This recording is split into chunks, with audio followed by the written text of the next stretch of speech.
And मेरा मेरा face visible है सबको, और चीजें अब स्टार्ट करते हैं। ठीक है, तो हमने पिछले क्लासेस में ये वाले क्वेश्चंस पे एंड किया था, जिसका हमने आंसर ये ले आए थे। ठीक है, इसमें कोई डाउट था नहीं? हेलो? Yes sir. हाँ, मतलब आपको कोई डाउट नहीं था ना? No sir. ठीक है, अब आगे की ओर हम लोग चलते हैं। एक क्वेश्चन यहाँ पे हम लोग देखते हैं। मैं क्या बोल रहा हूँ कि the equation of a simple harmonic wave. ठीक है, कैसा वेव है? हम लोग नहीं भी लिखा रहे ना ये चीजें, अगर मान लो कि one second.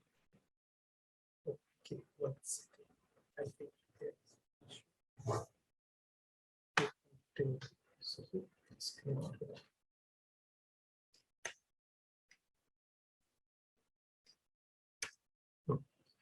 I think तो ये वाले क्वेश्चन में अगर नहीं भी लिखा होगा ना, मैं आपको यही बात बोल रहा हूँ कि हमें प्लेन प्रोग्रेस जो हमें पढ़ना, कौन सा वेव्स के बारे में पढ़ना है? पीएच वेव्स के बारे में ही पढ़ना। ठीक है, कैसा वेव होता है? पी मतलब प्रोग्रेसिव एंड एच मतलब हार्मोनिक। हार्मोनिक क्यों बोला था? क्योंकि ये देखो, जो वाई का जो फंक्शन आ रहा है ना, वो साइन ये इस फॉर्मेट में आ रहा है, जो कि हम लोग देख चुके हैं। राइट, हम लोग जनरल फंक्शन जानते हैं इस चीज का। और इस क्वेश्चन में अगर लिखा भी ना हो तो भी हम यही मानेंगे। ठीक है, it's a plane harmonic waves. दिया हुआ है इक्वेशन, इक्वेशन ऑफ वेव दिया हुआ है। इसके डिफाइन किया हुआ है कि एक्स किस में है, मीटर्स में है, और टी सेकेंड्स में है। अब बोल रहा है कि the ratio of the maximum particle velocity. Now इस चीजों के बीच में हमने डिस्टिंग्विश कर लिया था कि वी जब लिखेंगे तो उसको जनरली टर्म्स में इसका अर्थ क्या होता है? वी डब्ल्यू होता है उसका अर्थ, जब भी हम वी यूज कर रहे हैं। ठीक है, और ये क्या होता है बताओ? ये क्या होता है? वेलोसिटी। हाँ, तो ये वेव वेलोसिटी कैसे अगर लिखते हैं, अगर ये अगर हमारे पास अगर लिखा हुआ है कि y is equal to A sine omega T plus minus K X मान लो।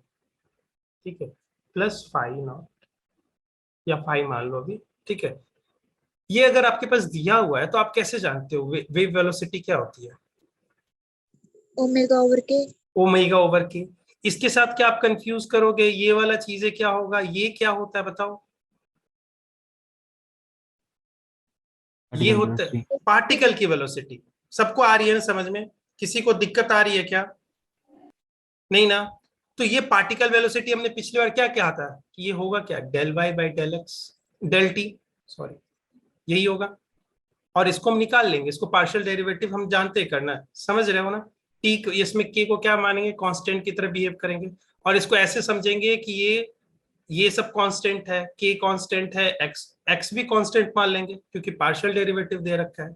ठीक है, फाई तो कांस्टेंट है ही, ओमेगा कांस्टेंट है, सिर्फ टी वेरिएबल है, और उसको उसके हिसाब से डिफरेंशिएट कर देंगे और निकाल लेंगे। ये चीजें हमने जान ली थी। इसके बाद एक और चीज बोला था कि अगर मान लो कि यहाँ पे हम निकालते हैं तो क्या आएगा? ये अगर पार्शियल डेरिवेटिव होगा तो आएगा, हम लोगों ने देखा था ए ओमेगा, यही आता है, cos omega T minus K x plus Y, यही आता है क्या? Yes sir. यही आता है ना? अब इसका मैंने बोला था मैक्सिमम वैल्यू, वीपी की मैक्सिमम वैल्यू क्या बोला था हम लोगों ने? ये क्या होगा? ये वाला सिर्फ इसके आगे का मैग्नीट्यूड याद रखें, ये याद नहीं रखेंगे। मैं क्या बोल रहा हूँ, कहां से हमने स्टार्ट किया? पहला assumption, अगर वेव ऐसा टाइप का होगा तो मतलब वो हमेशा ऐसे ही रहेगा। एक दो क्वेश्चंस में करवाऊंगा जहां पे कॉस में दिया होगा, अब वहां पे कंफ्यूज हो जाओगे कि सर यहाँ पे देखो लो सर, ये तो आपने बोला था कि ये साइन वाला है, अब इसको कॉस में दे रखा है सर, अब इसमें कैसे लगेगा सर?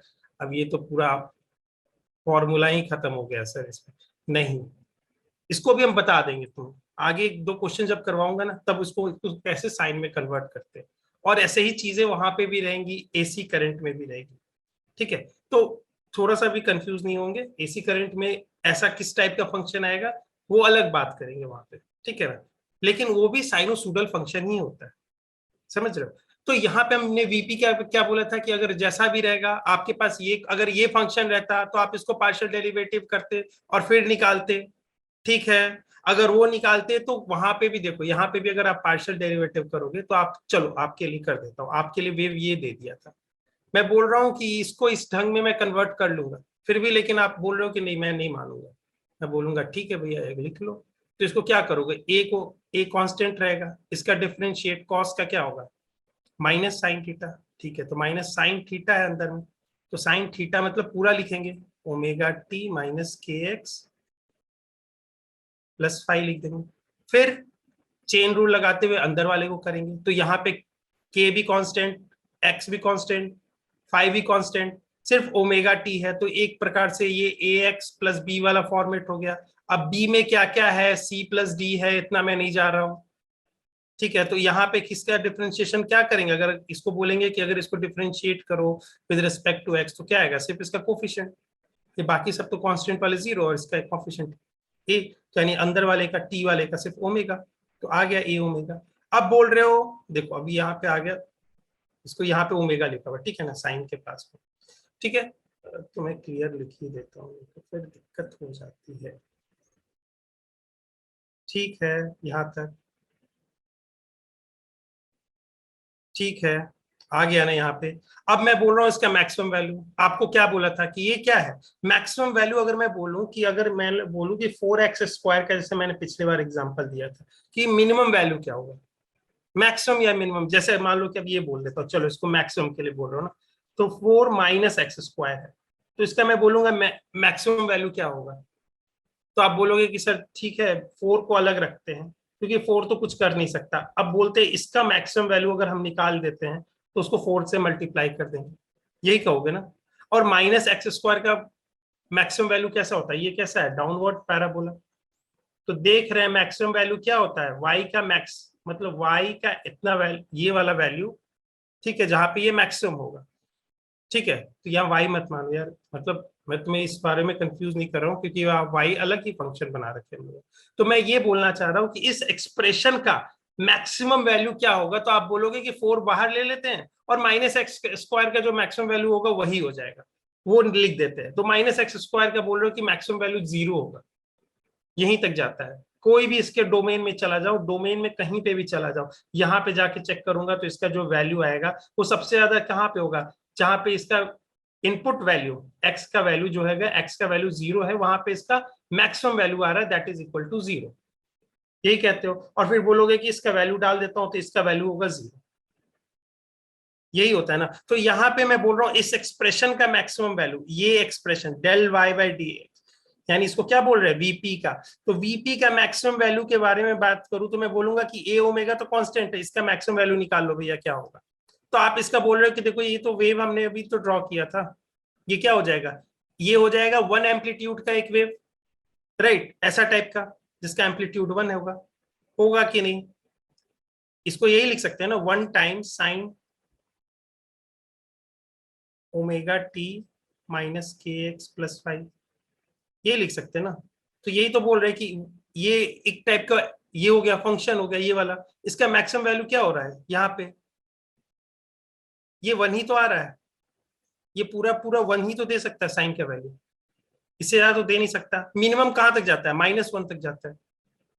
तो ये हमेशा देखो वीपी का यहाँ पे भी आपका मैक्सिमम वैल्यू का वैल्यू कितना आ रहा है,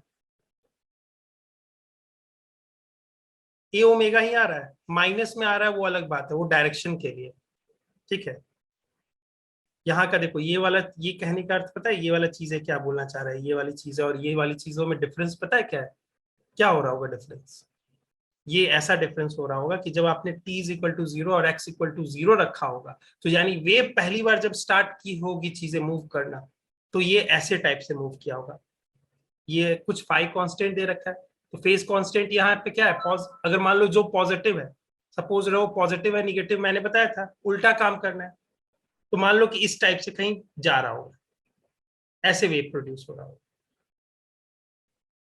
ठीक है। और यहां से इसका अर्थ क्या हो रहा है, यहां से ये बोल रहा है कि ऐसे टाइप से मैं स्टार्ट करूंगा। कॉस का फंक्शन क्या होता है, ऐसे स्टार्ट होता है ना, तो ये बोल रहा होगा ऐसे हम स्टार्ट करेंगे, इसको मानते हुए, मेन हेड मानते हुए, बस यही डिफरेंस आ रहा होगा। फेज का ही गेम है, बस फेज को लगभग लगभग वेव को इधर से इधर शिफ्ट कर दो तो अलग इक्वेशंस बना सकते हैं, ठीक है। लेकिन मैं बोल रहा हूँ कि वो बेसिक चीज है, तो ये हमेशा यही रहेगा, याद रखना। जो मैक्सिमम वेलोसिटी होगी, जो मैक्सिमम वेलोसिटी किसकी, पार्टिकल की, वो क्या होगी, ए ओमेगा, ये चीजें याद रहेगी, यस सर। ठीक है। अब अगर याद रहेंगी तो ये क्वेश्चन करके बताओ।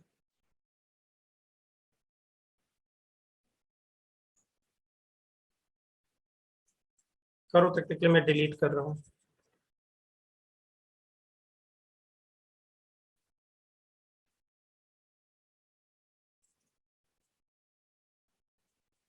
और चैट बॉक्स में सब आंसर करो।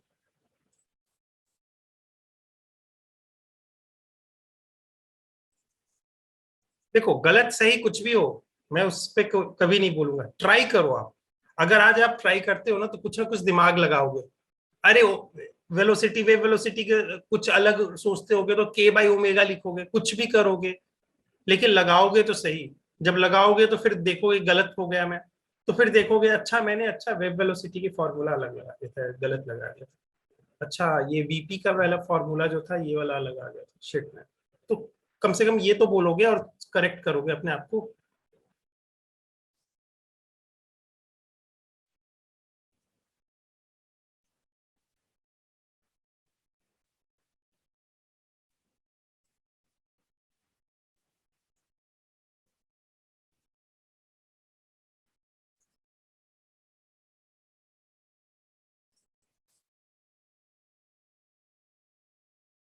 देखो किसका किसका आंसर आने स्टार्ट हो गया।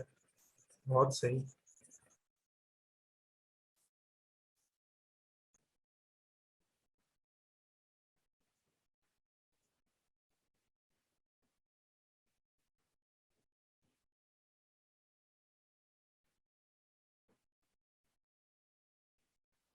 तो बहुत बच्चे ने आंसर करने लग गए।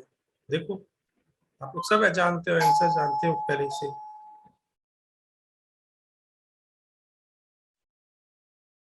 आप एक मिनट करो, मैं आया।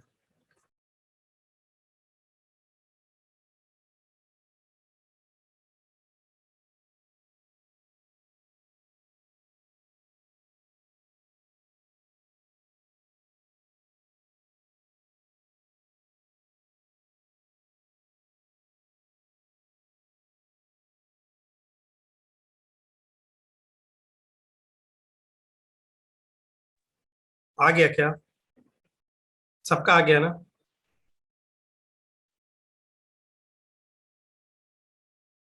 देखो बहुतों ने सही आंसर किया है, ठीक है। और इसका आंसर जल्दी जल्दी बता दे रहा हूँ। सिंपल सी बात है, ratio of maximum particle velocity. क्या है मैक्सिमम पार्टिकल वेलोसिटी? रेशियो मुझे लेना है, किसका लेना है? ये बोल रहा है, देखो यहाँ पे बोल रहा है कि आप एक बोल रहे हो कि रेशियो लेना है, ठीक है। मैं लिख रहा हूँ वीपी मैक्स, यही बोल रहा है ना, डिवाइडेड बाय वी, या वी डब्ल्यू उसको लिख लो, वेब वेलोसिटी। क्या होता है? ए ओमेगा होता है। ये क्या होता है? ओमेगा बाई के होता है। फिर क्या हुआ? ए के आ गया इसका answer, omega omega cancel out होके ए के आ गया। ए क्या है इसका? ए है 3, किस में है? वाई किस में है? मीटर में है, तो ये भी 3 क्या होगा? मीटर में। ऐसे उतना सोचेंगे नहीं, यहाँ पे सिर्फ लिखा हुआ है।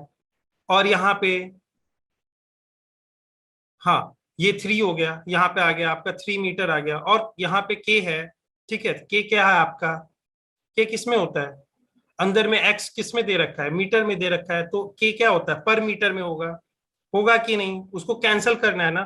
के एक्स को कैसा डायमेंशन लेस बनना है ना, इसको तो डायमेंशन लेस बनना है। तो एक्स अगर मीटर में है तो के को क्या होना पड़ेगा?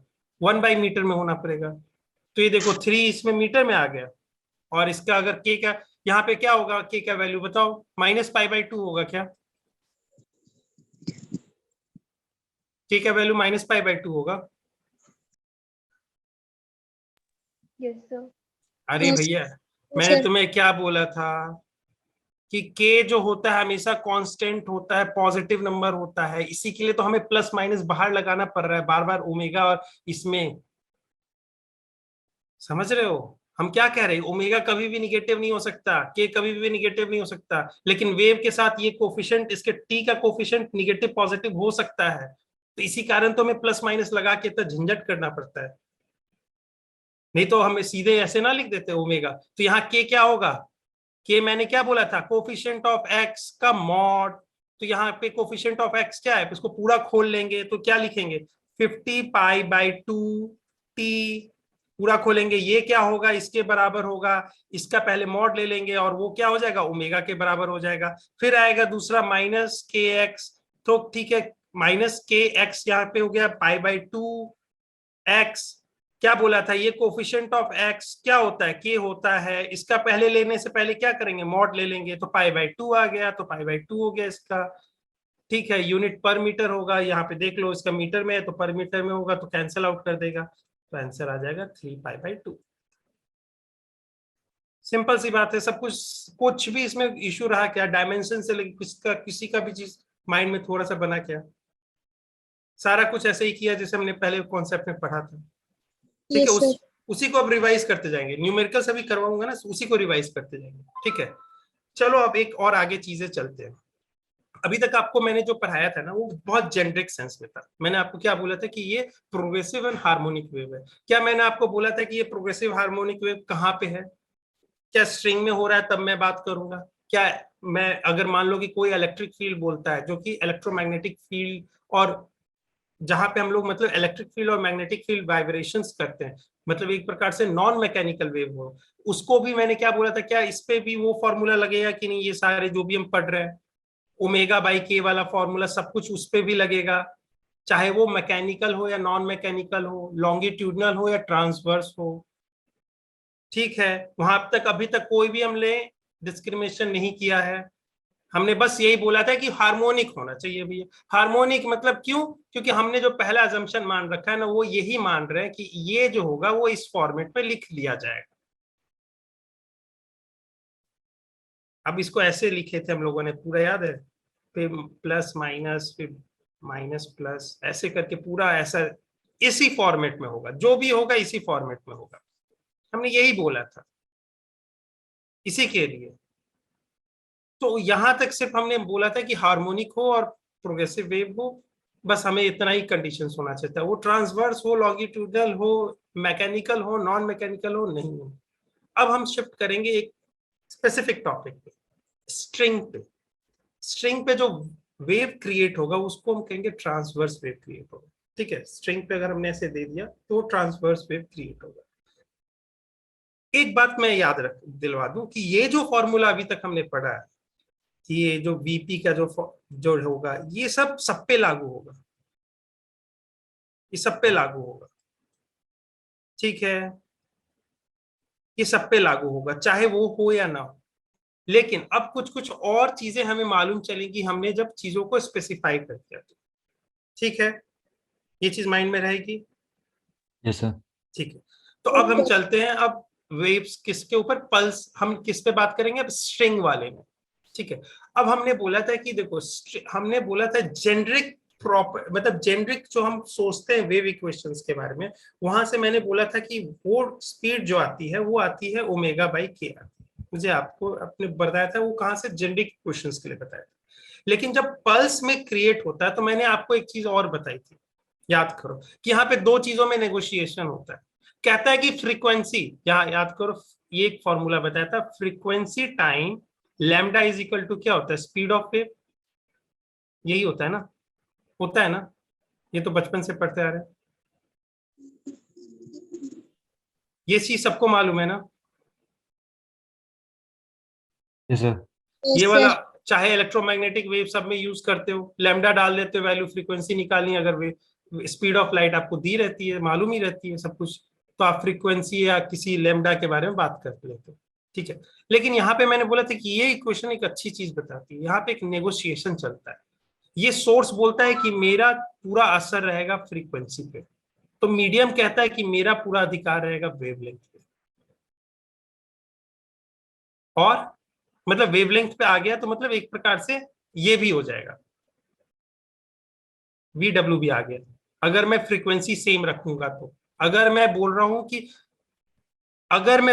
कि अगर सोर्स का फ्रीक्वेंसी मैंने सेम रख दिया, सो फ्रीक्वेंसी अगर वेव का चेंज कौन कर सकता है, कौन कर सकता है, सोर्स कर सकता है। कैसे कर सकता है, वो ज्यादा तेज से वाइब्रेट करेगा या स्लो करेगा, डिपेंड करता है, उसके ऊपर है।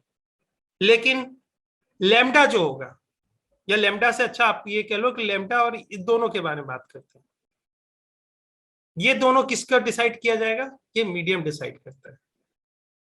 ठीक है, मीडियम बोलता है कि हम डिसाइड करेंगे कि तुम हमारे स्पीड से, हमारे इलाके से कितने स्पीड से गुजरोगे, ये हम डिसाइड करेंगे। तो मीडियम के ऊपर आया, तो मीडियम ने, ऐसे थोड़ी होता है, नेचर बहुत ही रैशनल होता है ना। ठीक है, उसको फेवर तो कर रहा है, लेकिन उसको एक रैशनल रीजन देना पड़ेगा। तो उसने कहा कि देखो होता क्या है ना, कि जो वेलोसिटी किसी मीडियम से होती है ना, वो दो प्रॉपर्टीज पर डिपेंड करती है, इलास्टिसिटी ऑफ द मीडियम और inertial properties of the medium. ठीक है, तो ये चीजों को कह के उसने बोला है कि एक जेनरिक रिलेशन बताया, हम रिवील आउट किया, वो ये कहा। ये याद रखना, ये वाला फॉर्मूला अभी हम सब याद रखेंगे, ये वाला बहुत ही बेसिक है। क्यों? इसके एग्जामिनेशन में क्वेश्चंस नहीं आएंगे इस पे, लेकिन ये चीजें तुम्हें बहुत जगह एक्सप्लेन करेगा कि हम sound of speed, sorry speed of sound जब हम बात कर रहे हैं, या speed of wave in string बात कर रहे हैं, सबका एक ही जेनरिक इक्वेशन जाके यहीं पे रुक जाता है, यानी सब इसी से डेरिवेशन स्टार्ट होता है सबका। अभी आपको वो मैं डेरिवेशंस पे लेके नहीं जा रहा हूँ स्ट्रिंग वाले केस में, लेकिन यहाँ पे यही चीजें माइंड में रखनी है कि किस कारण से होती है इलास्टिसिटी ऑफ द स्ट्रिंग, या कह लो यहाँ पे अभी मीडियम कौन सा हमारे पास, स्ट्रिंग है, तो इलास्टिसिटी ऑफ मीडियम और inertia of the medium. Medium का कितना मास है, कैसा इनर्शिया, इनर्शिया एक्चुअली एक रफ फिगर से हम मास के टर्म्स में सोचते हैं। ठीक है, तो इसको ऐसे समझ सकते हैं कि कैसे वो आराम से लचीलापन दे पा रहा है और साथ में उसके अंदर कितना मास है, कि ताकि वो काइनेटिक एनर्जी को भी होल्ड कर पा रहा है। तभी तो वही चीज तो हो रहा होगा। हम हो क्या रहा है वेव प्रोपोगेशन में, कर क्या रहे हैं कि इसको किसके टर्म्स में यहां से वहां तक भेज रहे, मीडियम के दो चीजों के कारण कह रहे हैं कि तुम थोड़े अंदर अपने अंदर काइनेटिक रख लो, थोड़ा पोटेंशियल में रख लो, और इस चीजों को ट्रांसफर करके उधर भेजते जाओ। तो इसके लिए हमें दोनों चीज चाहिए, उसका मास भी होना चाहिए ताकि वो काइनेटिक एनर्जी को अपने अंदर होल्ड कर सके, और इलास्टिक प्रॉपर्टी भी होनी चाहिए। उससे क्या होगा, ताकि पोटेंशियल एनर्जी उसके अंदर क्रिएट हो सके। ठीक है, तो ये चीजों को रखते हुए हम जानते हैं कि यहां से हम ये चीज आज से याद रखेंगे कि अगर हम लेते हैं ये डेफिनेशन, तो स्ट्रिंग के केस में, जो कि डेरिवेशन में नहीं लिख रहा हूं, ठीक है, वो बहुत ही हाई क्लास मैथमेटिक्स भी हो जाती है, आपके लिए नहीं यूटिलाइज है, तो वो चीजें आती है रूट टी बाई म्यू। देख लो, इसी के लिए यहाँ पे म्यू मतलब क्या है, मास पर यूनिट लेंथ। नीचे में लग रहा है ना, ऊपर में इलास्टिक प्रॉपर्टीज है, इलास्टिक प्रॉपर्टीज यानी टेंशन से डिसाइड हो रही है। ठीक है, यस सर। तो ये चीजें आएगी आगे। वेव का भी देखना, यही मैं बोलूंगा, इलास्टिक प्रॉपर्टीज में आप बोलोगे कि अच्छा इसका कौन सा रखे, कौन सा मॉडुलस ऑफ इलास्टिसिटी रखे, और नीचे में इनर्शियल प्रॉपर्टीज में क्या इसका रोहो रख दे, यानी वॉल्यूम मास डेंसिटी रख दे, क्या ऐसा कर रख दे क्या, तो वही चीजें वहां पे भी रिफ्लेक्ट होगी। ठीक है, यही बेसिक फॉर्मूला है जिससे हम निकाल के लाएंगे, लेकिन वेव के सेंस में हमें ये चीज याद रहना पड़ेगा, ये चीज याद रख लेना। ठीक है, और ये क्या होगा, सिर्फ वेव, किस टाइप के वेव में, स्ट्रिंग वाले वेव। अब ये सारी जगह फॉर्मूलाज नहीं लगा लेना ये वाला, ठीक है, ये वाला सब जगह चलेगा, लेकिन ये सिर्फ किस में चलेगा, स्ट्रिंग वेव्स पे। समझ में आ गया? Yes sir. तो आ गया तो एक क्वेश्चन ये, और ये तो आपके पास रहेगा ही रहेगा, आपको मालूम है ये कहाँ से, जनरल प्रॉपर्टीज हमारे पास जो हमने वेव का पढ़ा है उससे तो रहेगा ही रहेगा। ठीक है, अब अगर आ गया तो एक क्वेश्चन कीजिए ये वाला।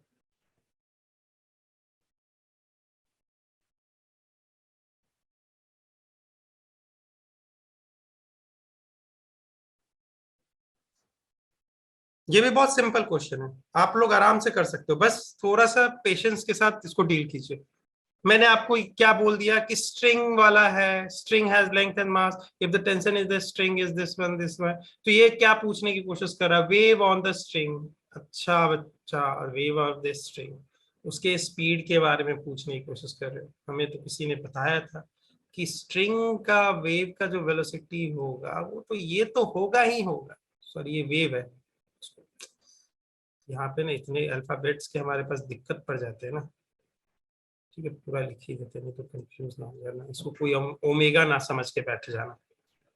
ठीक है, सो वेव की वेलोसिटी ये तो रहेगी ही रहेगी, साथ में जब स्ट्रिंग वाला आ गया है केस, तो उसके लिए क्या बोला था, रूट टी बाई म्यू।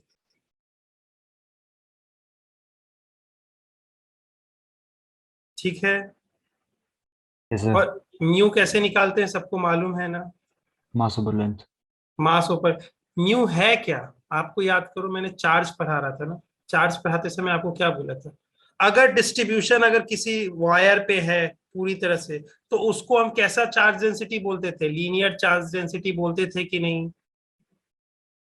याद करो, Yes, हमने sir. चार्ज डेंसिटी में कैसे कैसे 3 टाइप से पढ़े थे ना, linear charge density, surface charge density and volume charge density. Yes, sir.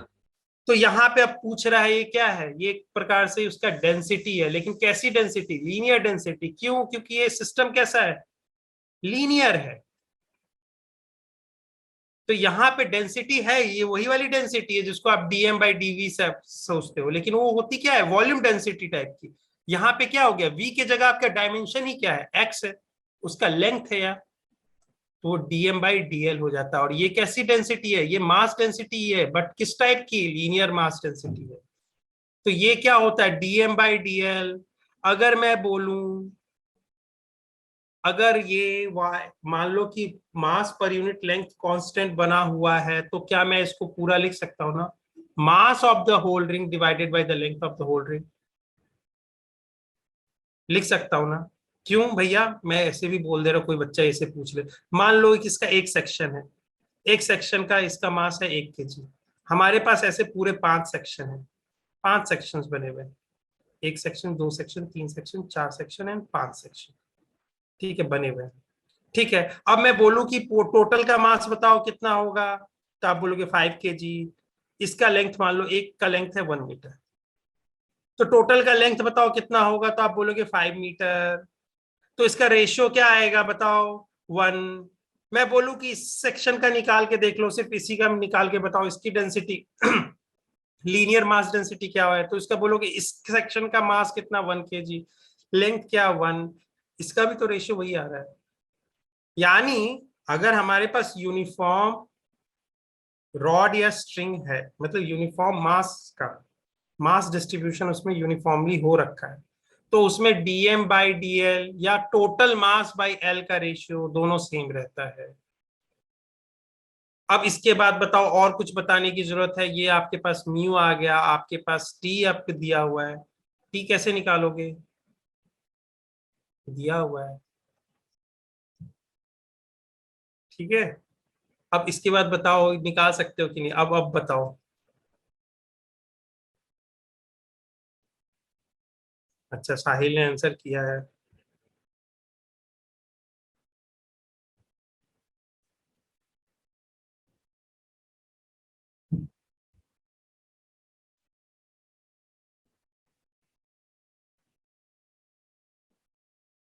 सब लोग ट्राई करो बेटा, कोई ऐसा डिफिकल्ट चीज नहीं। यही चीज देखना ना, कल छोटी छोटी क्वेश्चंस बनाते बनाते ना बड़े क्वेश्चंस को भी सॉल्व करने लगेंगे।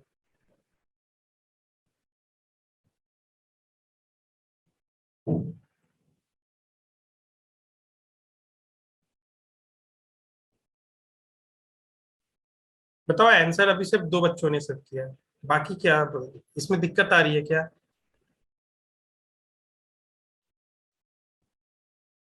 कैलकुलेशन थोड़ा हार्ड है क्या? अच्छा, CRM।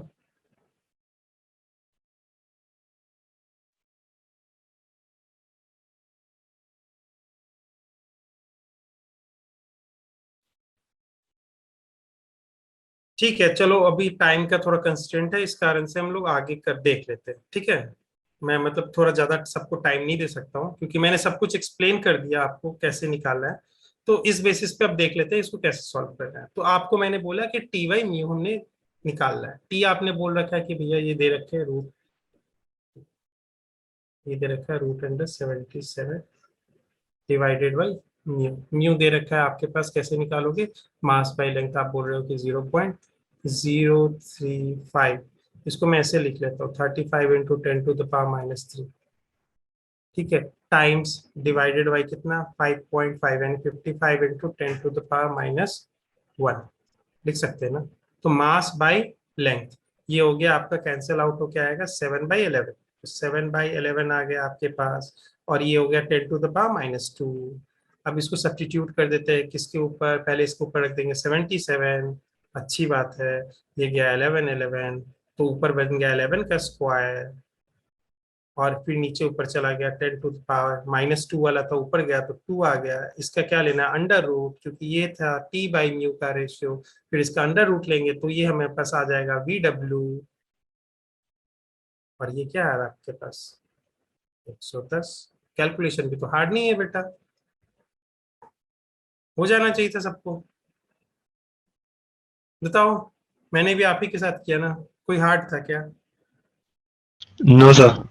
तो फिर होना चाहिए ना जल्दी जल्दी। देखो अगर ये देखो यहाँ पे अगर आपने दे रखा था t/μ को रख दिया था, सेम चीज हमने अप्लाई किया है और आ गया 110।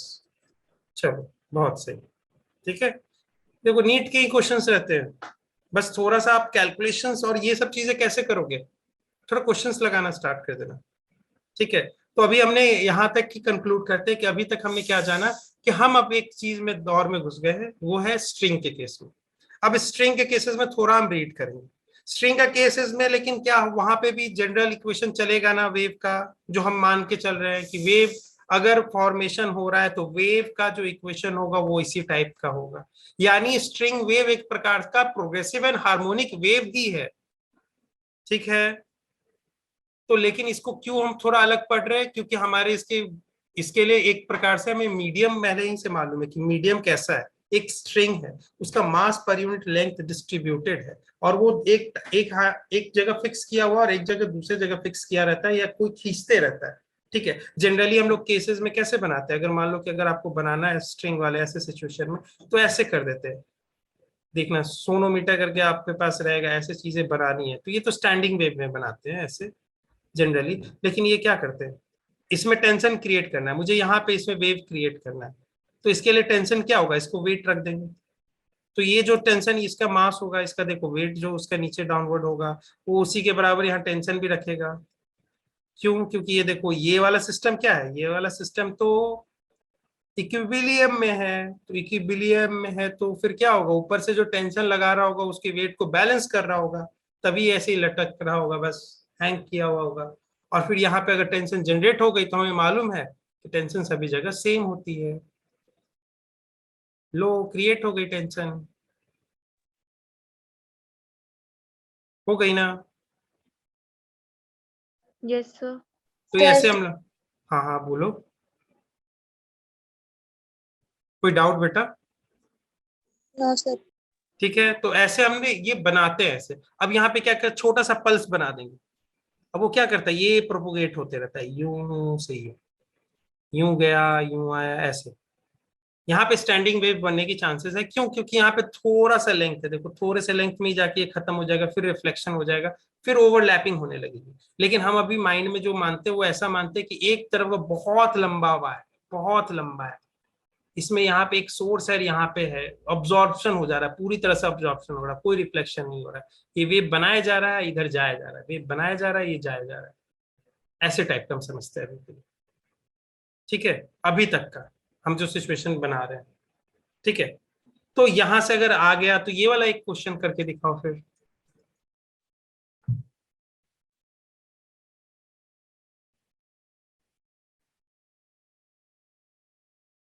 देखो चलो इसका थोड़ा सा हार्ड होगा, तो मुझे इसके लिए टाइम ज्यादा, मतलब आप लोग को ऐसा ना लगे कि इसमें थोड़ा सा क्वेश्चन ट्रिकी है।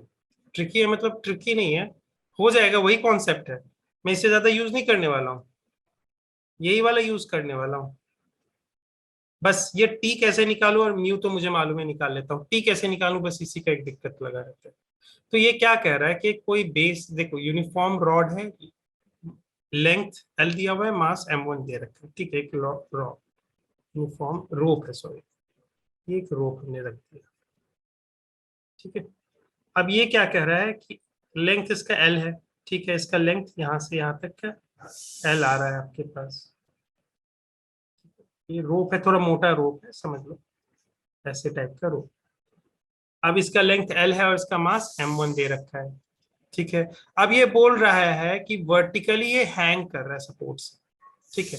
और इसका जो फ्री एंड है, a block of mass m2 is attached to the free end of the rope. तो एक एंड तो फिक्स्ड है ऊपर, दूसरा एंड फ्री है, उसमें क्या कर दिया हमने, m2 का मास लगा दिया। तो a transverse pulse of wavelength lambda 1 is produce at the lower. तो यहाँ पे हमने बोला कि यहाँ पे देखो हमने ऐसा एक पल्स क्रिएट कर दिया, बहुत छोटा सा, ठीक है ना, बहुत छोटे से स्पेस में एक पल्स क्रिएट किया। वो क्या करेगा, ऊपर तक प्रोपोगेट करते हुए जाएगा कि नहीं? क्यों भाई वो आपने ही बताया था कि स्ट्रिंग में अगर टेंशन हो तो यहाँ पे अगर थोड़ा सा किसी ने डिस्टर्बेंस क्रिएट किया, ये डिस्टर्बेंस खुद से खुद ऊपर तक प्रोपोगेट कर लेगा। ठीक है, तो ये चीजें यहाँ पे भी होगी। अब ये मत सोच लेना ग्रेविटी के अगेंस्ट भी ट्रेवल कर गया, हाँ वो हो जाएगा, ऊपर ही जाएगा। ठीक है, अगर हमने नीचे ऐसे बनाया है कि ऊपर जा रहा है उस डायरेक्शन में तो ऊपर चला जाएगा। लेकिन यहाँ पे एक दिक्कत क्या आ रही है, दिक्कत एक है यहाँ पे टेंशन कैसे निकाले। क्या टेंशन हर ये अगर मैं बोलूं रोप के हर पोर्शन पे सेम है क्या?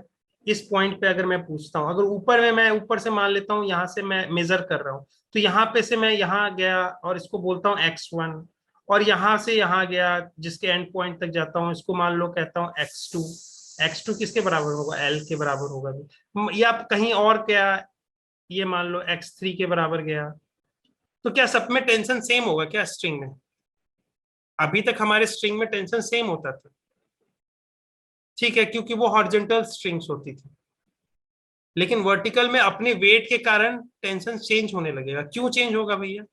तो भाई आप बोलोगे कि देखो सर, आप क्या बोल रहे हो कि ये रहा स्ट्रिंग का एक पोर्शन ऐसा काट दिया, ठीक है, हमने एक अपने हिसाब से दिमाग में क्या किया, काट दिया। अब आप बोल रहे हो कि नीचे में मास लगा होगा m2, इसका कुछ ना कुछ मास होगा, मान लो कि इसको बोलते हैं m1, कुछ फ्रैक्शन है तो l मान लेते हैं कि जितना भी है x तो बाई l, एक मान लेते हैं रेशियो निकालने के, ऐसे ही बोल रहे हैं, ठीक है, इसका कुछ फ्रैक्शन हो गया, समझ लो, ऐसे मत लो कॉम्प्लिकेटेड। m1 से मान लो कि m1 अगर आपके पास 5 kg है, सपोज करने के लिए बोल रहा हूँ, तो यहाँ पे कुछ ना कुछ मास तो होगा ना, 2 kg 1 kg कुछ ना कुछ तो होगा ना, इसके अलावा भी रोप का अपना मास जुड़ जाएगा ना। तो इसका अर्थ आप बोल रहे हो कि ये सिस्टम सर इक्विलिब्रियम में है, ये सिस्टम पूरा इक्विलिब्रियम में है आप बोल रहे हो, तो इस सिस्टम पे तो पूरा वेट ऐसे लग रहा होगा m2 प्लस इसको मान लेते हैं m1 डैश, ठीक है, वो टाइम्स g, इसको बैलेंस कौन कर रहा होगा? इस पोर्शन, इस क्रॉस सेक्शन पे जो टेंशन लग रहा होगा वो उसको बैलेंस कर रहा होगा कि नहीं? तो यहाँ पे टी लगा रहा है, अगर मैं ऊपर पहुंच जाता हूं तो मास ये m1 डैश चेंज हो रहा है कि नहीं? यानी टेंशन यहाँ पे सेम नहीं रहेगा, स्ट्रिंग में हर पॉइंट पे टेंशन चेंज हो रहा है। तो क्या ऐसे चेंज होने में क्या वेव की वेलोसिटी भी चेंज हो जाएगी क्या हर जगह? हाँ होगी, क्योंकि उसके लिए क्या चाहिए, हमें टेंशन चाहिए। अब बताओ यहाँ पे अगर मैं सबसे नीचे एंड पे जाता हूँ तो टेंशन बराबर क्या होगा? टी बराबर क्या होगा बताओ? m2 m2g। yes ऊपर सबसे ऊपर पहुंच गया तो क्या होगा? m1 plus m2 into g। देखा, अब खुद बता दिया आप लोगों ने आंसर। अब मैं बोल रहा हूं यहाँ पे जो पल्स होगा, ये पल्स बहुत छोटा है compare to the length of this one, तो मैं कह सकता हूं ना कि हाँ भाई ये इतना ही छोटा है ना कि यहाँ बोल सकता हूँ कि ये l डिस्टेंस ही दूर है। तो यहाँ पे जब निकाल रहा हूँ इस छोटे से पल्स को मैंने क्रिएट किया है, इस पॉइंट पे l पॉइंट पे निकाल रहा हूँ, तो यहाँ का टेंशन मैं देखूंगा, तो यहाँ का टेंशन क्या आ गया? आपने बोला है कि यहाँ पे आ गया T1 मान लेते हैं, यहाँ पे ये अगर l पे मान रहे हैं तो इसको 0.1 मानते हैं, इसको 0.2 मानते हैं, ठीक है। तो यहाँ पे T1 आपके पास आ रहा है, बोल रहे हो आप, यहाँ पे T1 आपने माना है m2g, और T1 सॉरी T1, हाँ T1 आपने m2g, और T2 जो बोल रहे हो यहाँ पे जो ऊपर में आ रहा है आपके पास, वो बोल रहे हो m1 प्लस m2 जी, ये बोल रहे हो, ठीक है। अब इसमें अगर मैं बोलूं कि इसका क्या हमें निकालना है, रेशियो ऑफ λ2 बाई λ1 निकालना है। अब यार λ2 और λ1 फिर कैसे निकालेंगे? तो बोला कि भैया देखो यही तो अच्छा बात है, यहाँ पे हमें मालूम है कि अगर मान लो कि यहाँ पे BW हमें मालूम है, तो आपने एक और चीज बात बोली थी कि फ्रीक्वेंसी टाइम्स लैम्डा भी लिखा जाता है, तो फ्रीक्वेंसी क्या सेम रहेगी क्या? हमने जो एक बार प्रोड्यूस की वो यहाँ पे जाए या यहाँ पे जाए या यहाँ पे जाए, फ्रीक्वेंसी उसकी सेम रहेगी क्या? yes sir क्यों? आपने खुद जानते हो कि सोर्स का वो प्रॉपर्टी, हमने एक बार जब उसमें प्रोड्यूस कर रहे सोर्स से, उसने जो प्रोड्यूस कर दिया उसके सोर्स के अंदर होगा, वो यहाँ पे भी होगा, यहाँ पे भी होगा। वो बोला मीडियम से हमें नहीं मतलब है। वेव ने यही शर्त रखा था कि हम सोर्स से फ्रीक्वेंसी लेंगे, बाकी तुम मुझे लैम्डा और वीडब्ल्यू बताते रहो अपने हिसाब से, उसके हिसाब से बता लेना, अपने अपने वैल्यू कैलकुलेट कर लेना, उसको मुझे बता देना, मैं उसी हिसाब से ट्रेवल कर लूंगा। लेकिन ओमेगा मैं सोर्स के हिसाब से रखूंगा। तो यहाँ पे फ्रीक्वेंसी सेम हुआ, तो इसका अर्थ क्या हो गया? अगर मान लो मैं यहाँ पे, यहाँ एफ तो सेम रहेगा यहाँ, लेकिन लैम्डा 1 हो जाएगा। यहाँ पे अगर इस पे अगर मैं मान लेता हूँ 1 पे, तो यहाँ वी डब्ल्यू एट 2, यानी यहाँ पे 2 पे फ्रीक्वेंसी तो वही रहेगी, लेकिन लैम्डा चेंज हो जाएगा। अब इन दोनों का हम रेशियो ले लेते हैं, तो एफ कैंसिल हो जाएगा। तो यहाँ पे क्या बोल रहा है, यहाँ पे एक मिनट, अगर आपको दे रखा है produce at the lower case, हाँ ठीक है, 1 इस सिचुएशन को माना है, तो लैम्डा 1 इधर का हो गया। तो लैम्डा 1 बाय लैम्डा 2 क्या हो गया आपके पास? यहाँ देखो, अरे यार ये चीज तो थोड़ी सी डिलीट कर दे।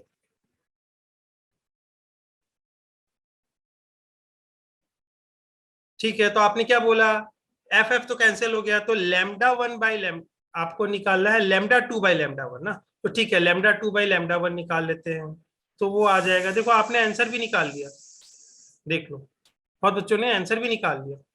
तो लैम्डा 2 बाई लैम्डा 1 कर दोगे, कहोगे कि ये देखो फ्रीक्वेंसी फ्रीक्वेंसी कट गई, तो आप कह रहे हो कि V W at 2 by V W 1 का रेशियो है।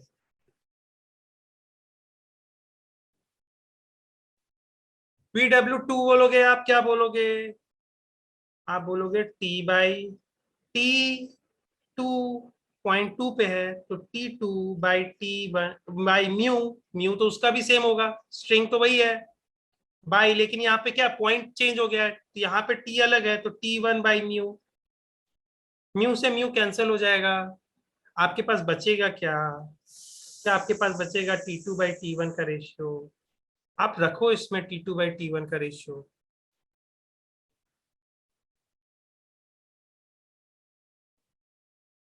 तो आपको समझ में आ गया? Yes sir. हो जाएगा ना अब? Yes sir, हो जाएगा। ठीक है, और आपका आंसर आ रहा है, ये आ गया। फिर उसके अगर T1 और T2 का रखते हैं, तो यहाँ पे आपके पास कहाँ गया, तो इसको अगर आगे रखते हैं, तो T2 हमने क्या मान रखा है, M1 प्लस, जी भी कैंसिल हो गया।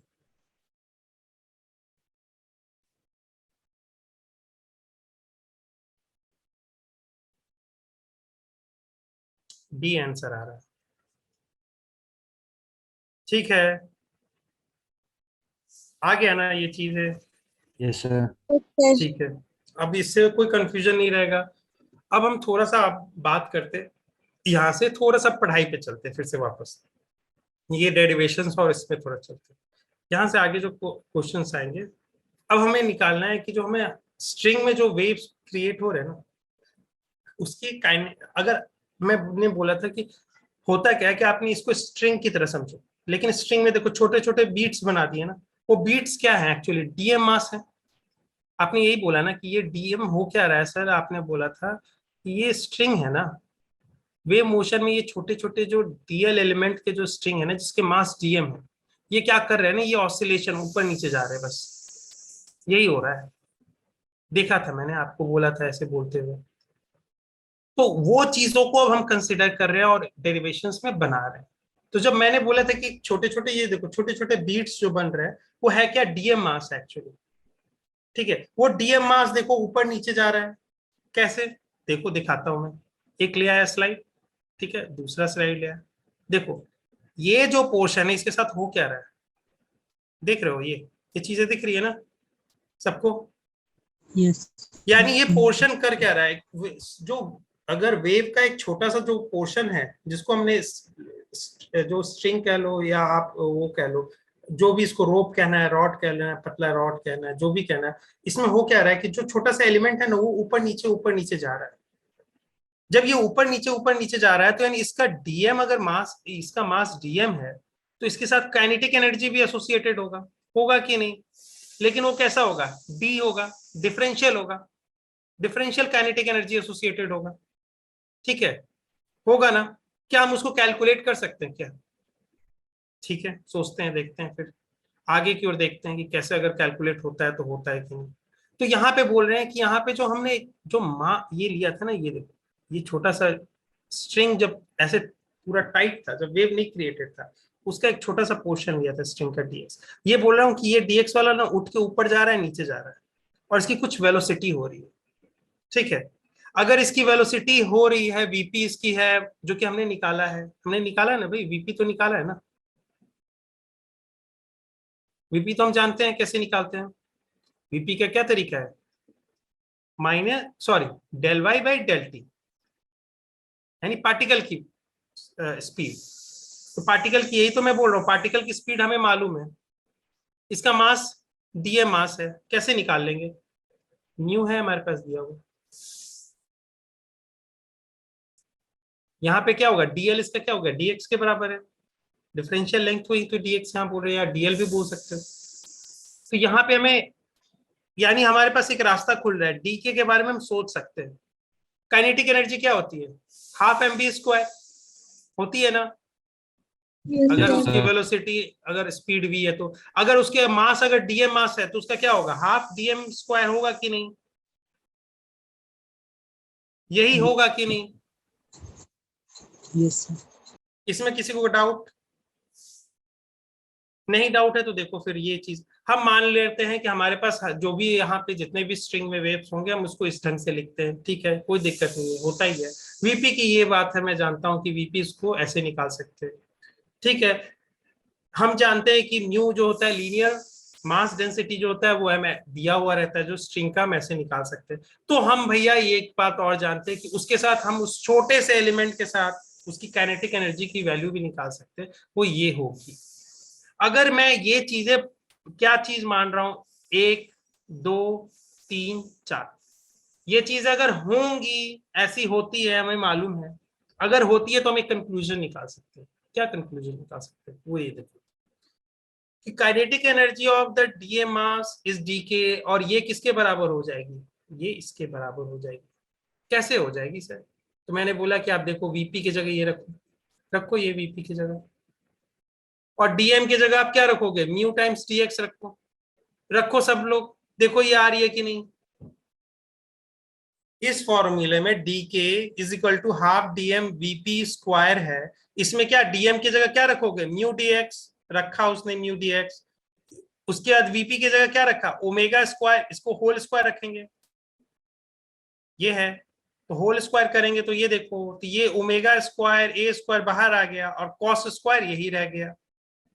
यानी हमें एक छोटे से एलिमेंट है, उसका काइनेटिक एनर्जी कितना है वो हमें मालूम चल गया, ठीक है। स्टोरी, ये बात समझ में आ गई सबको? समझ में आ गई ना?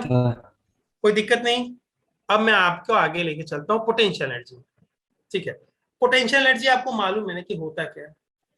सिंपल सी बात है, आपने यहाँ पे चीज देखा, एक बंदा है, ये क्या कर रहा है, इसने ये स्ट्रिंग के अंदर कुछ एनर्जी स्टोर की, और उसने फिर क्या किया, वो देखो इस दौरान में जब वो छोड़ रहा है, तो देखो ये क्या कर रहा है, उसमें कन्वर्जन हो रहा है पोटेंशियल, जैसे जैसे वो धागा अपने वापस रिटेन कर रहा है अपने पोजीशन को, उस दौरान वो एरो को क्या दिए जा रहा है? सप्लाई किया जा रहा है एनर्जी में। और वो एरो किसके फॉर्मेट में स्टोर कर रही है? काइनेटिक एनर्जी के फॉर्मेट में स्टोर कर रही है कि नहीं कर रही है? Yes, sir. यानी स्ट्रिंग के अंदर एक चीज हो रही है, स्ट्रिंग अपने अंदर अपने आप को इलोंगेट करके अपने अंदर रख रही है, एनर्जी रख रही है। यही तो बात हो रहा है। वेव में क्या होता है कि आपने एक स्ट्रिंग लिया था ना, ये टाइट बंधा हुआ था, आप बोल रहे हो किसी टाइम में सर हम इसको टाइम को फ्रीज कर देते हैं T1 में, और जब अगर उसमें प्रोग्रेसिव वेव क्रिएटेड हो रखा है तो स्ट्रिंग ऐसा दिखता है सर। तो मैं ये बोलता हूं कि अगर मान लो कि यहां से यहां तक का शॉर्टेस्ट रास्ता क्या होगा? ये होगा, और अगर इसको अगर कोई दूसरे पाथ से जाता है तो उसका डिस्टेंस हमेशा लंबा होगा कि नहीं? अगर मैं बोलूं कि अगर एक सिंपल सी फिजिक्स की बात से मैं बोलूं, ठीक है, अगर मैं बोलूं कि अगर इस पॉइंट से इस पॉइंट तक जाना है तो आपके पास शॉर्टेस्ट रास्ता कौन सा होगा? Straight line. Straight line. और अगर मैं इससे दूसरे रास्ते से गया, कैसे भी जाऊं, तो वो ज्यादा रास्ता लगेगा ही लगेगा, थोड़ा सा ज्यादा होगा। यानी इसके अंदर क्या हो रखा है, इसका जो लेंथ एल है अभी स्ट्रेच्ड हो गया है, हुआ है कि नहीं, और वो एनर्जी क्या हो गई, उसमें स्टोर हो गई। और एक एनर्जी हमें क्या मालूम है अभी तक, काइनेटिक एनर्जी, वो किस कारण से, वो मास अपने मोशन कर रही है उस कारण से। दूसरा एनर्जी कौन सा मीडियम में ऐसे प्रेजेंट है, वो पोटेंशियल एनर्जी, वो कैसे है, वो अपने पोटेंशियल एनर्जी कैसे रख रही है, स्ट्रेचिंग ऑफ दी जो थ्रेड है या कुछ भी है उसके कारण, है कि नहीं। ये जो अगर आपने जो एल लेंथ का लिया होगा, अब जब ये इस शेप में है, ये थ्रेड अब इस शेप में है किसी टाइम पे, तो ये क्या एल लेंथ से ज्यादा होगा कि नहीं, बताओ। इसका लेंथ ऑफ द थ्रेड अभी एल लेंथ से ज्यादा होगा कि नहीं अभी के Yes, sir. टाइम में, होगा ना। अगर इसमें एल नॉट मानते हैं तो एल नॉट से ज्यादा होगा एल। तो यानी इसके अंदर क्या हो रखी है, यही तो बताने की कोशिश कर रहा बच्चा कि मैं देखो ना, वे ये क्या था ना, ये लेंथ है ना, ये इसकी मैं इसको पीछे तक ले गया, ठीक है, और पीछे तक ले गया तो ये देखो क्या किया मैंने, लेंथ इसको बढ़ा दिया, उसके अंदर क्या हो गया, पोटेंशियल एनर्जी स्टोर हो गया, और वो फिर क्या कर रही है, काइनेटिक में कन्वर्ट कर दे रही है जब मैं उसको रिलीज कर दे रहा हूं, ठीक है। ये चीज समझ में आ गया। तो अब हमें जानना है कि यहाँ पे किसी भी लेंथ एक्स डिस्टेंस पे दूरी पे हम जाते हैं, ठीक है। अभी हम किसी एक्स डिस्टेंस यहाँ पे जब दूरी पे गए थे, यहाँ पे देखो किसी भी ये एक्स डिस्टेंस दूरी पे गए थे, हमने उसका क्या निकाला था, उस पार्टिकल की, मतलब उस एलिमेंट की काइनेटिक एनर्जी हमने निकाली थी, जो कि ये आई थी हमारे पास, ये समझ में आया था। अब हम उसी किसी एक्स डिस्टेंस दूरी पे जा रहे हैं, वहां पे उस स्ट्रिंग का जो इलोंगेशन हुआ होगा उस कारण से उसके अंदर पोटेंशियल एनर्जी स्टोर हुई होगी। कितना इलोंगेशन हुआ होगा, अगर मान लो कि आपके पास लेंथ पहले था एल नॉट, और अब आपने उसको एल नॉट प्लस L1 कर दिया, इसका अभी लेंथ हो गया है, तो इसके अंदर कितना स्ट्रेचिंग आई होगी, L1. L1 स्ट्रेचिंग आई होगी। यानी पहले इसका dx था, ये अपने जब नॉर्मल पोजीशन पे रखा हुआ था dx हो गया था, अब ये ds हो गया, तो अब इसके अंदर इलोंगेशन कितना आया होगा, कितना का वो स्ट्रेचिंग आया होगा, ds minus dx. समझ में आ गया, यही इलोंगेशन हुआ होगा, ठीक है। सही बात है, आपने ये बात बता दी। दूसरी बात, हम एक और चीज जानते हैं, जो कि आपको शायद अभी वर्क पावर एनर्जी में हमने पढ़ा है कभी, कि आपको मालूम है क्या कि अगर मान लो किसी ने एक्सटर्नल फील्ड ने वर्क, एक्सटर्नल फोर्स ने वर्क किया, अगर वो वर्क अगर हम निकालते हैं तो वो होता है माइनस टाइम्स du। अब ये थोड़ा सा आपको लग रहा होगा, मैं इसको अच्छे से थोड़े से शॉर्ट तरीके में एक्सप्लेन कर रहा हूँ। आपने अपना फोर्स लगाया, ठीक है, और मान लीजिए कांस्टेंट फोर्स लगा के इस पत्थर को यहां से ऊपर 1 मीटर ऊपर रख दिया, ठीक है। आपने फोर्स किस डायरेक्शन में लगा रहे हो, ऊपर की ओर, Yes, sir. भाई तभी तो जाएगा। आप जो फोर्स लगा रहे हो वो mg से ज्यादा होना चाहिए, mg के बराबर होगा तो आप उसको वहां पे होल्ड करके रखोगे, ज्यादा लगाओगे तो क्या होगा, ऊपर की ओर मूव करेगा। तो आपने ऊपर फोर्स ज्यादा लगाया, mg से ज्यादा लगा दिया, ये मूव कर गया ऊपर, और बहुत स्लो वे में आपने लगाया, ज्यादा ऐसा भी नहीं कि एक बार में पूरा लगा दिया, और यहां तक पहुंचा दिया इसको लाके। आपने जो फोर्स जो लगाया और जो डिस्प्लेसमेंट हुआ वो दोनों सेम डायरेक्शन में है क्या, जो फोर्स का डायरेक्शन है और डिस्प्लेसमेंट का डायरेक्शन सेम है क्या, Yes, sir. यानी Yes. आपने कुछ वर्क कर दिया, वो क्या हुआ होगा, कांस्टेंट फोर्स है, जितना डिस्प्लेसमेंट किया 1 मीटर के बराबर, ठीक है। लगभग लगभग आप समझ लो कि फोर्स जो है ना mg से थोड़ा सा ज्यादा है, बहुत थोड़ा सा ज्यादा है। तो होगा क्या ना कि आपने थोड़ा सा ज्यादा लगाया होगा ना, तो देखो ऐसे ऐसे ऐसे ऐसे ऐसे ऐसे ऐसे ऐसे, और भी स्लो होता है, और भी स्लो होगा, ऐसे ही मूव करेगा, हल्का Yes, sir. सा ज्यादा लगा के ऐसे यहाँ तक पहुंचाया आपने। तो आपने जो वर्क किया होगा कितना किया होगा, आपने जो फोर्स लगाया होगा जो कि कांस्टेंट मानते हैं, ठीक है ना, कांस्टेंट फोर्स लगाया, बस आपने बोला है कि मैं कांस्टेंट फोर्स लगाऊंगा, और एक डिस्टेंस कवर किया होगा, 1 मीटर डिस्टेंस आपने कवर किया, तो आपके पास आ गया जो आया है, ये समझ लो। अभी डिस्टेंस को हम एक्स मान लेते हैं, इसमें दिख जाएगा, ठीक है। तो एफ इंटू एक्स ने आपने वर्क किया, ठीक है। अब बताओ इसका पोटेंशियल एनर्जी क्या हुआ होगा, इंक्रीज हुआ या डिक्रीज हुआ,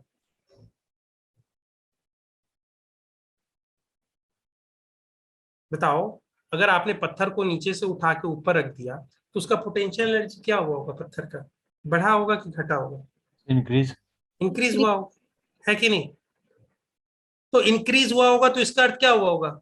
अब देखो यहाँ पे इंक्रीज हुआ होगा, कितना से इंक्रीज होगा?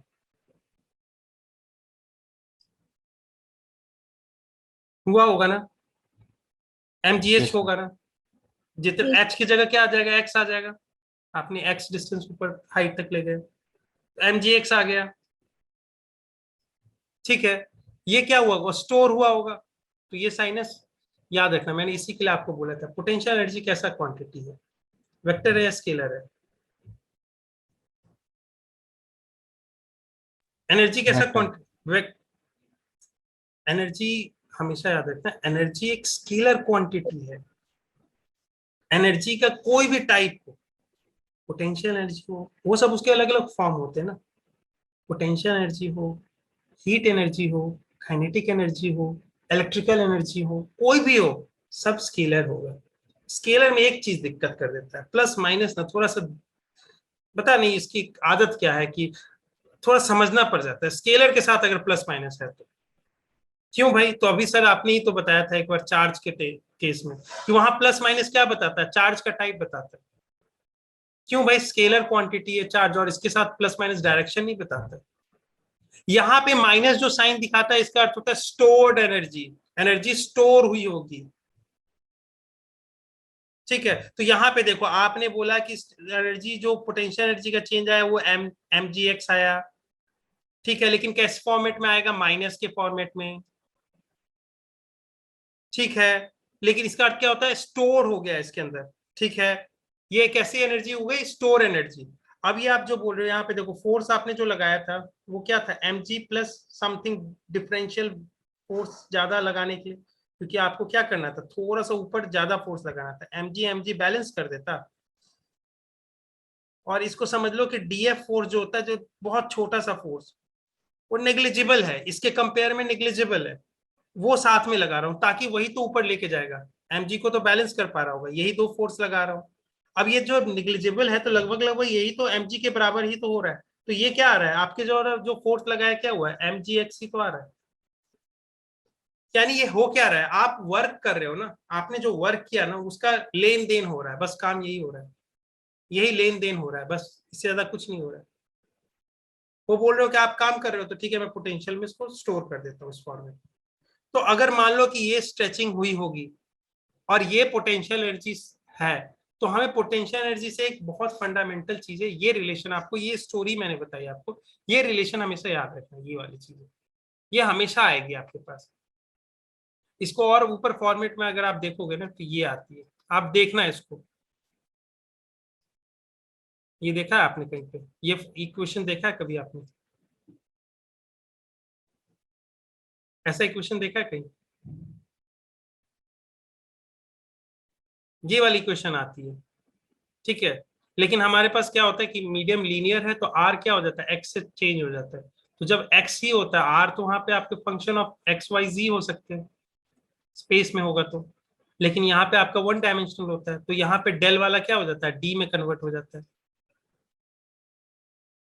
और यही तो आप बोल रहे हो, एफ डी एक्स ही तो बोल रहे हो, माइनस डी यू, यही आ जाती है चीजें।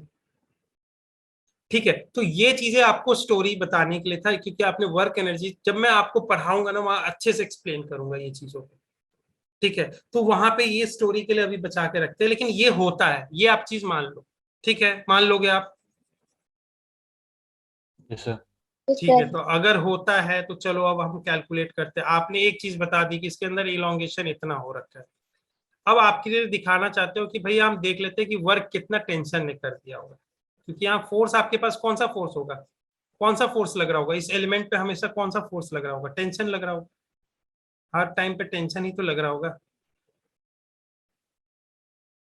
तो यहाँ पे फोर्स किससे कन्वर्ट हो जाएगा, चेंज हो जाएगा? टी से। इसको देखते हैं इसके थ्रू, अभी मैं ज्यादा करूंगा नहीं, अब ये देखते हैं। जो work done by the tension force होता है ना, वो पोटेंशियल एनर्जी स्टोर्ड होता है, इसी के लिए मैं इसको माइनस के साथ ऐसे लिखा हूँ। ठीक है, आप ये चीज याद रखिएगा। आप आगे जो हम पोटेंशियल एनर्जी और भी बात करेंगे ना, जब खासतौर से कैपेसिटर में और ये सभी चीजों में, तो वहां पे मैं ये साइन कन्वेंशन बहुत मैटर करता है। और याद रखिएगा ये चीजें आपको याद रखना पड़ता है। स्केलर के साथ, वेक्टर के साथ बहुत आराम हो सकता है, वेक्टर के साथ हमेशा प्लस माइनस क्या बोल रहे तो डायरेक्शन के बताता है, लेकिन ये चीजें आपको मालूम होनी पड़ेगी जब स्केलर के साथ वो प्लस माइनस आगे प्रोड्यूस है तो क्या है उसका सेंस। ठीक है, तो यहाँ पे आपने देखा ये केस, आपने बोला कि इसके अंदर जो होगा वो होगा F D S time D x. ठीक है, क्यों? क्योंकि आप बोल रहे हो कि एक्चुअली हम देखें हो क्या रहा होगा, टेंशन हमेशा अलोंग द स्ट्रिंग लगता है, ये मुझे मालूम है, तो एक प्रकार से हो क्या रहा होगा, स्ट्रिंग का ये पोर्शन है ना, इसके ऊपर टेंशन लग रहा होगा। ठीक है, अब ये इसने जितना इलोंगेशन करेगा, जितना इलोंगेशन इसमें बनाता है वो इसका वर्क हो जाएगा, वो उसका वर्क हो जाएगा, और वही तो आप बोल रहे हो कि ये जो वर्क होगा वो पोटेंशियल एनर्जी में स्टोर हो जाएगा। यही स्टोरी बनाया मैंने अभी, समझ में आ गया यहाँ तक? Yes sir. तो यहाँ पे अगर हो गया तो फिर उसके बाद देखते हैं, अगर D D U is equal to F D X होता है। ठीक है, अब यहाँ पे आ गया, इसको मॉड ले लेते हैं, हमें मालूम है कि एनर्जी स्टोर हो गया है, हमें मैग्नीट्यूड बता दो भैया कि कितना आ रहा है, डी यू कितना आ रहा है। अब देखो हो क्या रहा है कि यहाँ पे जो स्ट्रिंग है ना, वो जो स्ट्रिंग आपने देखा है ये वाला पोर्शन है, ये देखो यहाँ पे ये dx लेंथ है और ये dy लेंथ है, तो आप ds को क्या लिख सकते हो क्या, ये राइट एंगल ट्रायंगल बन रहा है, इस टाइप का राइट एंगल ट्रायंगल बन रहा है। ठीक है, ये देखो यहाँ पे ये लेंथ बताओ क्या होगा इसका, ये वाला ds A to B ds होगा। ठीक है, ये वाला अगर मान लो ओ रखते हैं, ये वाला पोर्शन ओ भी कितना होगा, dx होगा, यस और सर। ओ ए dy होगा। ठीक है, इसमें हमें बेनिफिट क्या होगा, dy का हमें आ जाएगा काम, क्यों, हमें y मालूम है, dy आ गया, विंटर कर गया इस चीजों में। अब ds को क्या कर देंगे, ds को जब हम ये लिख सकते हैं, क्यों, क्योंकि जो होता क्या है ना कि देखो, एक मैं तुम्हें एक और बात बताता हूँ, जो स्ट्रिंग हम जो देख रहे हैं ना, स्ट्रिंग आपको जो पहला वाला फोटो दिखाता हूँ, जो पहला वाला अगर हम जाते हैं इसमें, ठीक है, ये वाला केसेस में, ये देखो यहाँ पे हो क्या रहा है ना कि ये चीजें ना अब वैसे दिख नहीं रही कि परफेक्टली शेप्ड, मतलब वैसा हो रहा होगा। होता क्या है ना कि अगर मैं बोल लूं कि बहुत बड़ा पॉलीगॉन है, ऐसा टाइप का बना दूं, जैसे अर्थ के केस में देख लो, अर्थ कैसा है, आपको दिखता कैसा है, फ्लैट, लेकिन है ये कैसा, स्फीयर है कि नहीं, है कि नहीं? Yes sir. तो Yes, इसका अर्थ क्या हुआ कि बाहर से वो दिखता है स्फेरिकल सरफेस, लेकिन जब क्लोज जाते हैं तो एक लाइन की तरह बिहेव होता है, लगता है कि एक सरफेस है, प्लेन सरफेस है। ठीक है, तो यहाँ पे भी सेम केस होता है, आपको जो स्ट्रिंग जो दिख रहा है ना वो ऐसा बनता है एक्चुअली, ये एक लाइन हुआ, फिर एक लाइन हुआ, फिर एक लाइन हुआ, फिर एक लाइन हुआ, फिर एक लाइन हुआ, फिर एक लाइन हुआ, सब ऐसे जा रहे हैं, देख रहे हो आप? और इसको मैं क्या बना रहा हूं, सब बना रहा हूं एक स्ट्रेट लाइन, और ये ट्रैवल करते हुए कैसा दिख रहा है, साइनोसोडल पूरा ओवरऑल दिख रहा है चीजें। तो यहाँ पे हम पाइथागोरस वाला जो आपको लगा रहे हैं, पाइथागोरस का जो ये प्रॉपर्टी लगा रहे हैं, आप बोलोगे कि ये तो साइनोसोडल वाला है, ये तो स्ट्रेट लाइन कुछ ऐसा बना नहीं रहा है, लेकिन स्मॉल स्केल पे ऐसा होता है। ये बात समझ में आ गया? Yes sir. अगर ये समझ में आ गया तो फिर इसके बाद देखो, अब तो क्वेश्चन सारा सॉल्व हो गया, अब तो ये पिछले वाले स्टोरी की तरह चलेगा। डीएस ये आ गया, ठीक है, ये आ गया, तो आपको ये लिख सकते हो। यहां से मैं बोलता हूँ एक काम करो, डीएस को क्या करो, डीएस स्क्वायर यहाँ पे लिखे रखो, डीएक्स को कॉमन ले लो, 1 plus D Y by D X. ये आपको जल्दी जल्दी करवा दे रहा हूँ क्योंकि इसका कोई काम नहीं है, या आपको बस आगे जो इंटेंसिटी और पावर ट्रांजिशन है ना उसको समझाने के लिए स्टोरी में बता रहा हूँ। और ये चीजें आपको दिखेगी कि आखिर वेव चल कैसे रहा होगा, एनर्जी ट्रांस आखिर एक दूसरे के ऊपर ट्रांसमिट कर कैसे रहे होंगे, कैसे एक मीडियम एक दूसरे के साथ को रिलेट करता होगा, और कुछ अच्छी चीजें दिखेगी वहां पे, मैं बताऊंगा गारंटी के साथ। तो ये चीजें हम लिख सकते हैं, डीएक्स अगर कॉमन ले लेते हो, डीएक्स होल स्क्वायर कॉमन लिया है, कॉमन कैसे ले लेते हैं, आप बोलोगे यहाँ पे डीएक्स तो है ही नहीं, तो यहाँ पे मैं बोला डीएक्स होल स्क्वायर ऊपर नीचे मल्टीप्लाई कर दो और कॉमन ले लो, और ये चीजें यहाँ पे आ जाएगी, यही चीज। अब यहाँ पे क्या है कि ये जो हमारे पास एक चीज है ना, dy, D Y is much much less than D X. ये किसने बोला सर? ये ऐसा कैसे होता है? एक चीज देखो, होता क्या है कि आपने जब वेलोसिटी ऑफ पार्टिकल, जब आप जैसे वहां पे डी वाई कैलकुलेट कर रहे थे ना, तो डी वाई वाला जो सेक्शन आता है ना, वो आता है ए टाइम्स, अगर आप लोग वहां पे कर रहे थे dt के टाइम्स में, ठीक है, dt के टर्म्स में, तो a टाइम्स समथिंग आता है, याद करो, आता है ना, इसको डेल डेल ही बोल लो, वहां आता है ना a टाइम्स समथिंग, कॉस का फंक्शन जो आता है। Yes, sir. तो इसका अर्थ क्या होता है कि a हमारा अगर छोटा होगा तो dy वाई भी छोटा हो सकता है।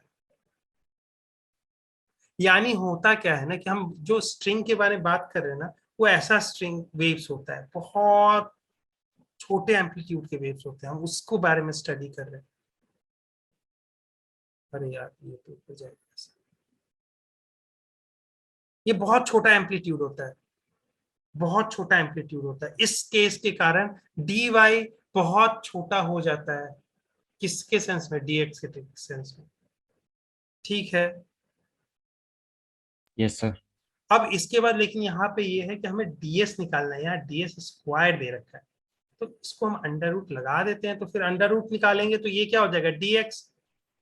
dx होल स्क्वायर का अंडर रूट, तो dx ही हो जाता है, एक्चुअली में होता है मॉड dx, ठीक है। 1 plus dy by dx whole square की पावर हाफ, ये होगा। अब देखो dy बाई dx, यहां पे देखो dy छोटा dx बड़ा, यानी ये पहले ही से बड़ा और ये ऊपर वाला छोटा न्यूमरेटर, अगर नीचे वाला डिनोमिनेटर बड़ा तो इनवर्सली प्रोपोर्शनल है ना इसका वैल्यू के बराबर। अगर इसका वैल्यू v मानते हैं, अगर मान लो a वैल्यू है इसका, तो ये इनवर्सली प्रोपोर्शनल है। dx ज्यादा तो a का वैल्यू कम, तो यानी यहाँ पे क्या हो गया, ये 1 प्लस समथिंग जो है ये लगभग लगभग ना के बराबर है। ये इसको मतलब मैं आपको कैसे एक्सप्लेन करूँ इस चीजों को, बाइनोमियल एक्सपेंशंस में हम लोग पढ़ते हैं। इसको आप बस ये समझ लो कि अगर ये चीजें हो रही है तो हम 1 प्लस एक्स की पावर n को हम अप्रोक्सिमेटली लिख सकते हैं, 1 प्लस एन एक्स। अगर नहीं आपको यकीन आ रहा है तो इसको एक बार देख लेना, 1.01 का होल स्क्वायर, ये सॉरी, हाँ, इसकी पावर होल स्क्वायर निकाल लेना, और ये अप्रोक्सिमेटली इक्वल टू मैं बता दूंगा 1 प्लस n टाइम्स, यानी इसकी पावर 2 टाइम्स 0.1, ये इसके बराबर ही होगा। आप इसको दोनों को निकाल के देख लेना, बिल्कुल क्लोज आएगा। तो यहां पे भी यही सेंस बन रहा है। तो इससे बेनिफिट क्या हो रहा है? इससे बेनिफिट हो रहा है कि ये हाफ वाला पावर वाला गेन चला जा रहा है, वो सीधे इधर नीचे आ जा रहा है। अब यहां तक सही हो गया, मतलब आपको यहां तक समझ में आया क्या कि हमने क्या क्या मैनिपुलेशन किया? इसको मैं साफ सुथरा लिख के दिखा देता हूं, ठीक है। ds में क्या किया, dx को कॉमन ले लिया, ये आ गया, इसको अप्रोक्सीमेटली क्या कह दिया, इसको पूरा क्या कह दिया, ये dx इससे कॉमन ही था, ये वाला पूरा अप्रोक्सीमेटली जब आपके पास लगा हुआ है, ये वाला आपके पास क्या था, यहाँ पे से ये वाला चीज है, तो यहाँ पे आपके पास था ds स्क्वायर था, dx आपने कॉमन लिया था होल के ऊपर, dx के ऊपर होल स्क्वायर, इधर जो कॉमन लिया था वो था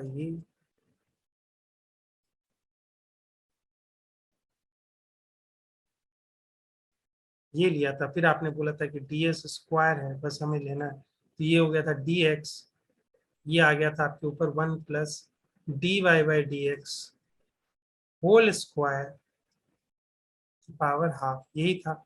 और इसके बाद अप्रोक्सीमेशन लगा दिया आपने, अप्रोक्सीमेशन लगा के फिर क्या हो गया था, ds का वैल्यू यही आ रहा है, ये नीचे हाफ आ गया, ये देखो यही नीचे हाफ आ गया। क्यों बोला कि, क्योंकि बोला कि 1 के कंपेयर में ये बहुत छोटा है, तो इसको बाइनोमियल अप्रोक्सीमेशन के थ्रू हम इसको सॉल्व करते हैं। ये समझ लो कि यहां तक आता है, ठीक है। अगर ये आता है तो फिर ds का वैल्यू हमारे पास ये आ गया, तो हमें अभी तक क्या था, ds माइनस dx, ds तो हमें निकालना था, तो हमें बोले थे कि y और x के टर्म्स में चलेगा, y x और t के टर्म्स में चलेगा, अब s को एलिमिनेट करो यार। बस हमारा पर्पस यही था, हमने s को एलिमिनेट कर दिया अभी। अब इसमें अगर सब्स्टिट्यूट करते हैं ये वैल्यू, देखो ds का वैल्यू अगर ये देखो dx वाला अगर यहाँ पे रख देते हैं और dx दोनों तरफ से खोल देते हैं, तो dx plus half dy by D x whole square dx, यही आएगा ना? ये आ रहा है कि नहीं? ये मतलब लॉजिकल लग रहा है कि नहीं? हाँ, यहाँ से यहाँ कैसे जा रही है ये चीज समझ में आ रहा है ना? अरे हाँ या ना बोलो, थोड़ा सा हार्ड Yes, लगेगा। sir. लगेगा, थोड़ा हार्ड लगेगा, मैं समझ रहा हूँ। अगर ये अगर है तो फिर आपके पास यहाँ पे अब आपने मॉडिफाई कर दिया, ds को एलिमिनेट कर दिया और ये रख दिया। ds की जगह आपने क्या रखा? ये रख दिया। और माइनस dx है तो देखो प्लस dx और माइनस dx वाला कैंसिल हो गया और ये बच गया half dy by D x. यहाँ डेल कैसे बन गया? क्योंकि एक कांस्टेंट टाइम पे, किसी एक टाइम पे हमने ले लिया था टी नॉट। पता है del Y by del x जो होता है या कुछ भी होता है, वो एक्चुअली होता क्या है? dy बाई डी एक्स, अगर y as a function of x और t है दोनों at constant t is equal to some constant, वो यही हो जाता है। ये आगे आप, ये आपके पास नहीं अभी आ रहा है क्योंकि ये चीजें ना मैथमेटिक्स में आती है सारी चीजें, ठीक है? तो यहां से आप समझ लो कि ये फॉर्मूलाज आ गया। अब ये वाला आ गया तो मैं अब स्टोरी काम करता हूँ वही वाला जो काइनेटिक एनर्जी के साथ किया था। चलिए काइनेटिक एनर्जी के साथ क्या किया था हमने, क्या बोला था?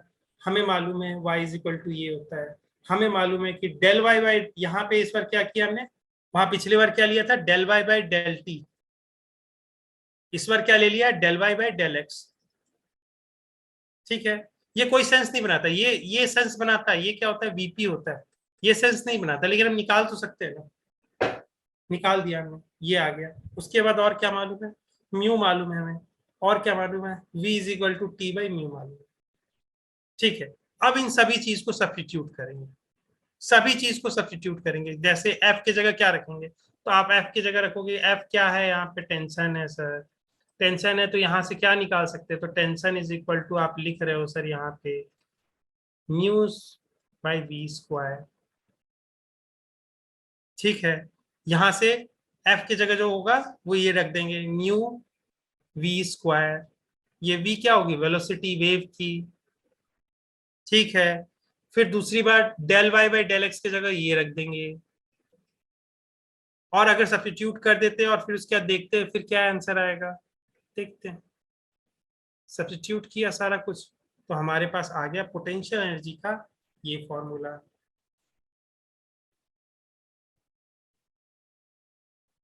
ये चीज थोड़ी सी आपको हार्ड लगेगी, लेकिन आपको अगर सब्स्टिट्यूट करके देखना है सब कुछ देखो।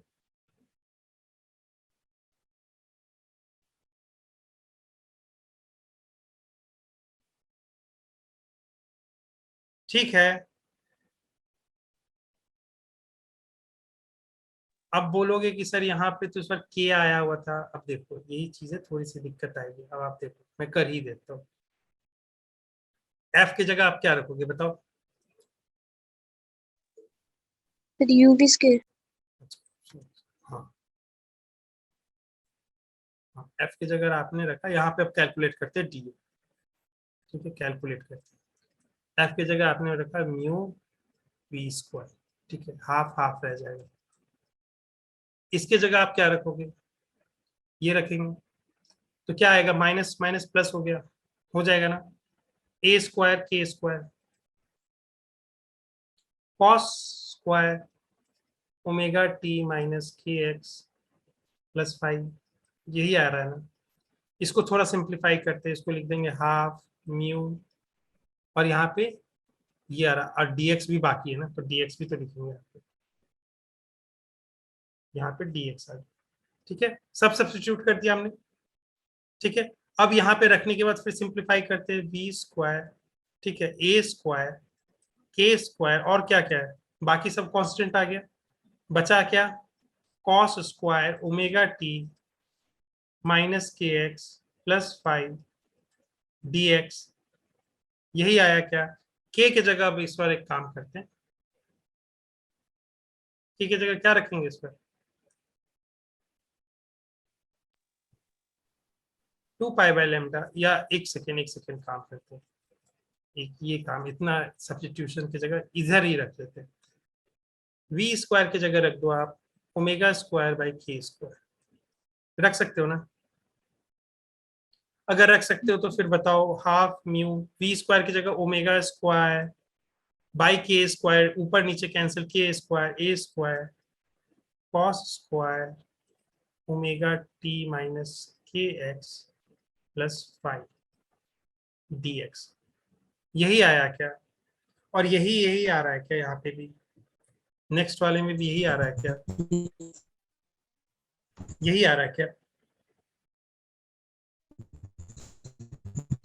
अब तुम्हें पता है मैं क्यों ये डेरिवेशंस करवाया? डेरिवेशन के पीछे एक बहुत अच्छी स्टोरी है। वो स्टोरी अब देखो क्या निकल के आती है। काइनेटिक एनर्जी हमारे पास वो छोटे से एलिमेंट की ये वैल्यू आई, ठीक है, यहाँ dx यहाँ पे है, यानी छोटा सा एलिमेंट है, उसका छोटा सा डिफरेंशियल पार्ट हमने लिया है, तो उसका डिफरेंशियल काइनेटिक एनर्जी होगा, और उसी पोर्शन का डिफरेंशियल पोटेंशियल एनर्जी उसके अंदर होगा। ठीक है, हमने देखा है कि यही है, वो क्या है, उस स्ट्रिंग के उस एलिमेंट में स्टोर्ड है। किस फॉर्म में? या तो अपना मोशन कर रहा होगा, वेलोसिटी होगा, उस कारण से काइनेटिक एनर्जी उसके अंदर स्टोर होगी, और इलोंगेशन थोड़ा सा आया होगा, उस कारण से उसके अंदर क्या पोटेंशियल एनर्जी स्टोर हुई होगी। लेकिन दोनों इक्वेशन सेम आ रहे हैं। आप एक बार एसएसएम में चले जाओ, एसएसएम का अगर मैं केस बताता हूं, तो आप जब मीन पोजीशन से कोई पार्टिकल ऊपर जाता है तो वहां पे सबसे ज्यादा उसकी वेलोसिटी क्या हो जाती है? v ऑफ द पार्टिकल क्या हो जाती है जब मैक्सिमम पे जाता है? तो ये a+ पे चला गया तो क्या होती है? 0 0 होती है। और पोटेंशियल एनर्जी क्या होती है? मैक्सिमम। मैक्सिमम होती है, हाफ के x²। यहाँ पे यानी इसका अर्थ ये 0 हो रहा था, ये मैक्सिमम होता था, और दोनों का सम क्या कांस्टेंट बना रहता था। वेव की स्टोरी में हो तो रहे ऑसिलेशन, लेकिन ऐसा इस पर नहीं आया यार। ये कह रहा है कि दोनों का इक्वेशन सेम, यानी जिस टाइम ये मैक्सिमम होगा तो ये भी मैक्सिमम होगा। ये स्टोरी बताने के लिए मैंने आपको डेरिवेशंस करवाया है, क्योंकि आप फिर बोलते, मैं अगर बोल देता दोनों सेम है तो फिर बोलते नहीं सर ऐसे थोड़ी होता है। तो मैंने आपको एलिमेंट पे ले जाके दिखाया कि देखो दोनों की हमने अलग अलग कैलकुलेट किया है, और आप ही से पूछा है, आप ही ने बताया कि फोर्स टाइम्स ds - dx करेंगे तो उसका जितना उसने क्या किया होगा। मतलब इसमें अर्थ क्या होता है कि टेंशन ऐसे लग रहे होंगे, वो छोटा सा एलिमेंट है, अब वो छोटे से एलिमेंट में अभी ds हो गया, पहले dx था, तो यानी एक स्प्रिंग की तरह समझो, जिसका लेंथ पहले L0 था, उसको L0 + 1 कर दिया, तो उसके अंदर एक्सटेंशन कितना है? L1 का है। तो आपने वो क्या किया, वो एलिमेंट यहाँ पे था तो dx था, अब वहां पे चला गया, मतलब यहाँ पे था, मतलब जब नॉर्मल स्टेट में था स्ट्रिंग का dx लेंथ में था, उसका डायमेंशन था, अब यहाँ गया है तो बढ़ गया है, तो बढ़ गया है तो उसके अंदर पोटेंशियल एनर्जी स्टोर हो गई है। तो यानी ये बोल रहा है कि यहाँ पे अगर पार्टिकल ऐसे जा रहा होगा वेव में,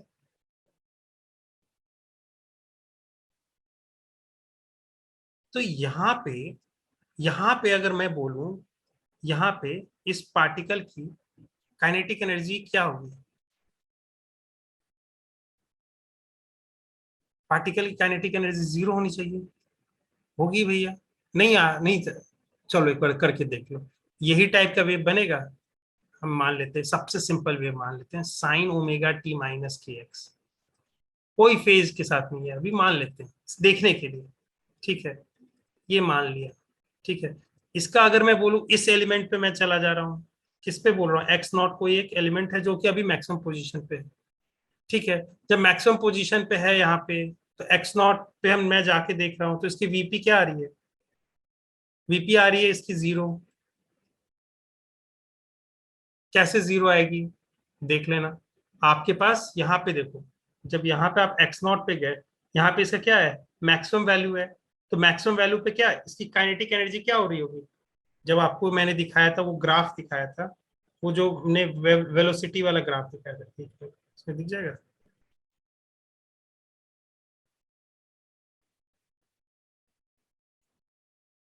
ये देखो, सबसे यहाँ पे ऊपर जा रही है, वो क्या हो रही है? छोटी होती है, छोटी है कि नहीं, ये होती है कि नहीं, ये जो एरो का लेंथ सबसे बड़ा कहाँ पे है, इसको मैं पॉज करता हूँ।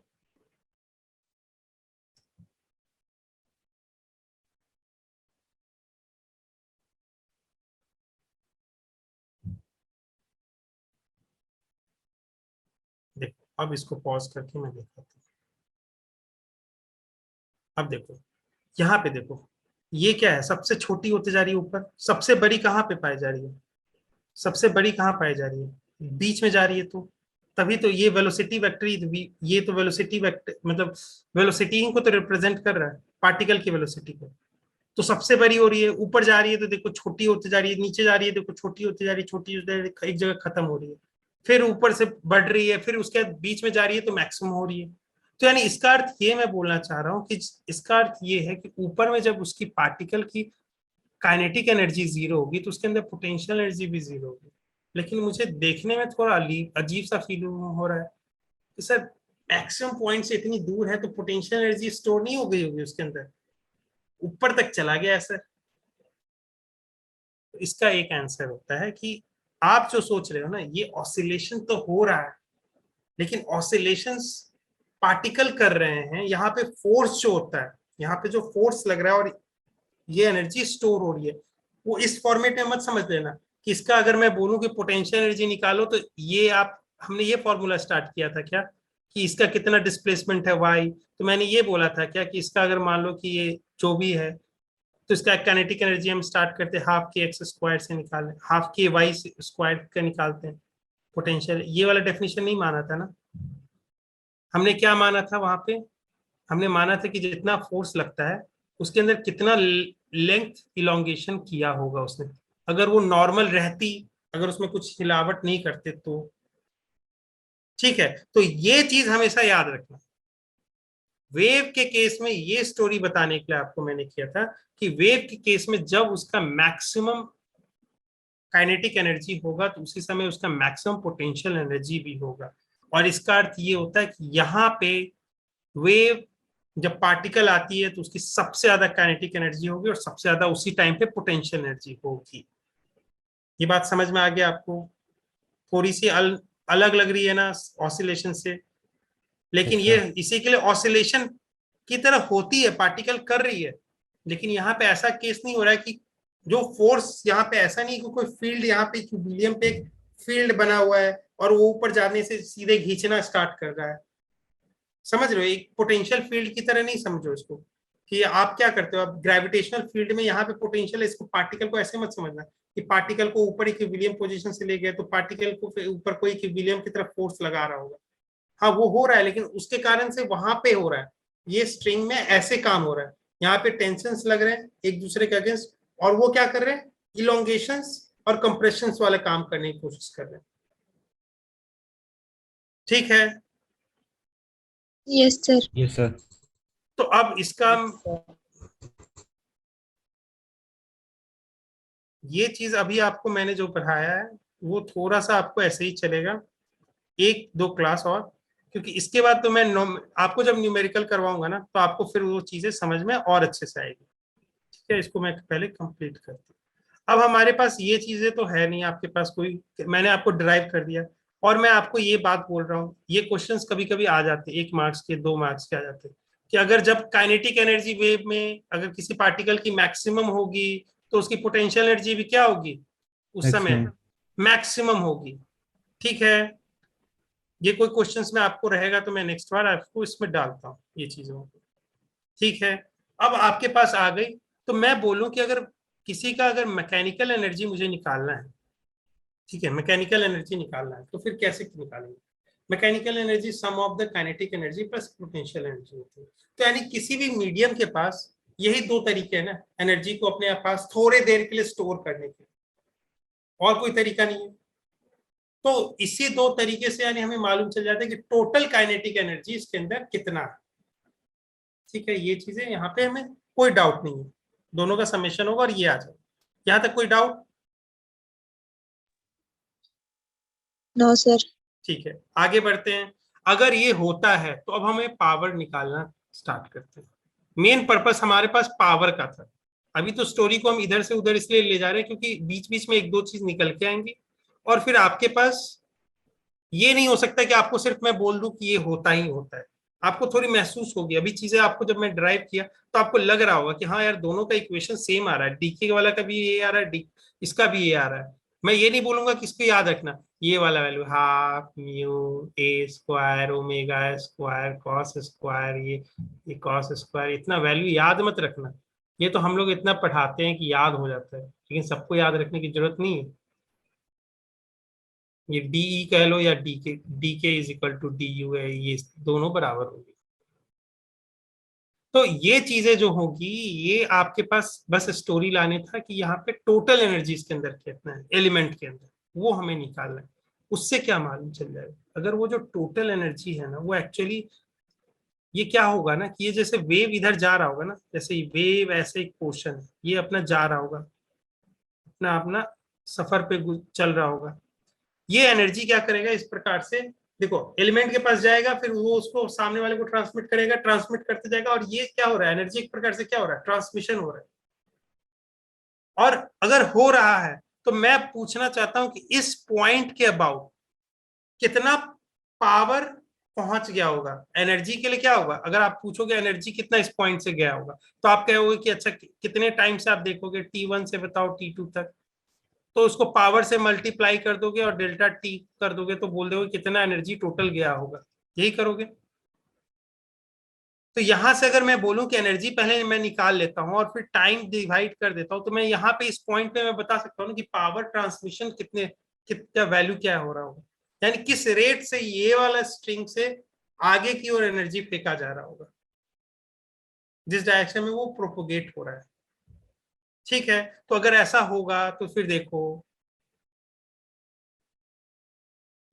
मैंने क्या आपको बोला कि पावर ट्रांसमिटेड क्या होता है, ये होता क्या, is the rate of flow of energy through a point T at any x.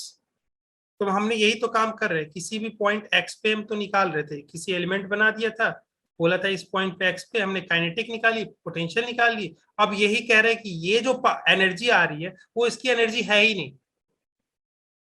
वो एक्चुअली क्या है, थोड़ी देर के लिए मिल गया है, उसको ट्रांसमिट कर देना है, सब कुछ आगे की ओर भेज देना है, जैसे जैसे वेव जा रहा है उसको भेजते जाना है, ऐसे ही भेजते जाना है।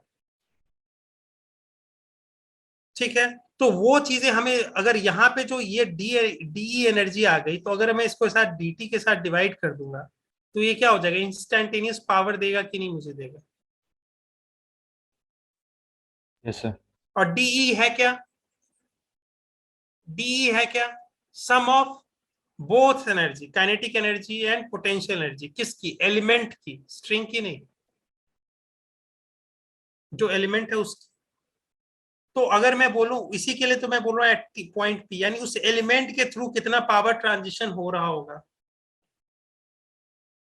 ठीक है, ये चीजें मैं स्टैंडिंग वेव्स में भी दिखाऊंगा, और ये सभी चीजें हम लोग वहां करेंगे, वहां देखेंगे कैसे सच में नोट्स जो बनते हैं वो एक्चुअली में जाने ही नहीं देते हैं पावर। तो वो वहां पे चीजें और दिखेगी, और जब वेव मैकेनिक्स हम लोग वेव ऑप्टिक्स करेंगे तो उसमें भी और चीजें इसकी दिखेगी। तो ये बहुत बेसिक है यहाँ पे। अब इसके कारण हमने बोला कि डीई को लिख सकते हैं, पावर हमने ऐसे डिफाइन कर दिया, ये क्या है, इंस्टैंटेनियस पावर। किसी टाइम पे, किसी टाइम टी पे, किसी पॉइंट एक्स नॉट पे हमने देखा, ठीक है, इस पॉइंट पी से, इस पॉइंट पी से, यानी इस पॉइंट से ऐसे वेव गुजर रही है, ऐसे वेव गुजर रही है, तो इस पॉइंट से कितना पावर इधर की ओर जा रहा होगा, जिस डायरेक्शन में वेव प्रोपोगेट कर रही है, वो पावर उस टाइम पे, टी टाइम पे, उस एक्स पे, वो होगी उसकी इंस्टैन्टेनियस पावर। और वो वैल्यू ये आएगी, आएगी कि नहीं। यहाँ पे dx और यहाँ पे dt से डिवाइड किया, यहाँ dx बाई dt, याद करो dx बाई dt को मैंने क्या बताया था,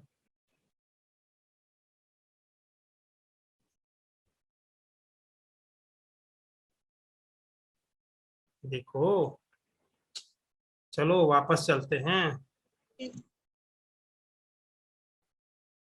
आपको मैंने एक केस में बताया था, ये रहा,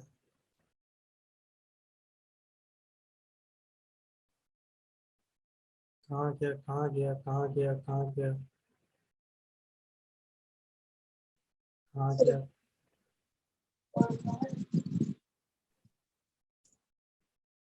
हाँ मैं फेज डिफरेंस जब निकाल रहा था आपको, फेज डिफरेंस में यहाँ जब आए थे तो यहाँ पे हमने ये निकाला था। हाँ इस समय की स्टोरी थी, ये स्टोरी, ये स्टोरी,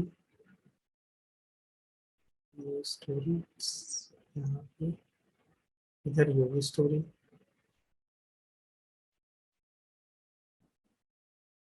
यहीं पे होनी चाहिए। ये रहा, देख मैंने इस समय किया था। ये dx बाई dt है क्या? ये देखो यहाँ पास में भी लिखा हुआ है, delta x by delta T.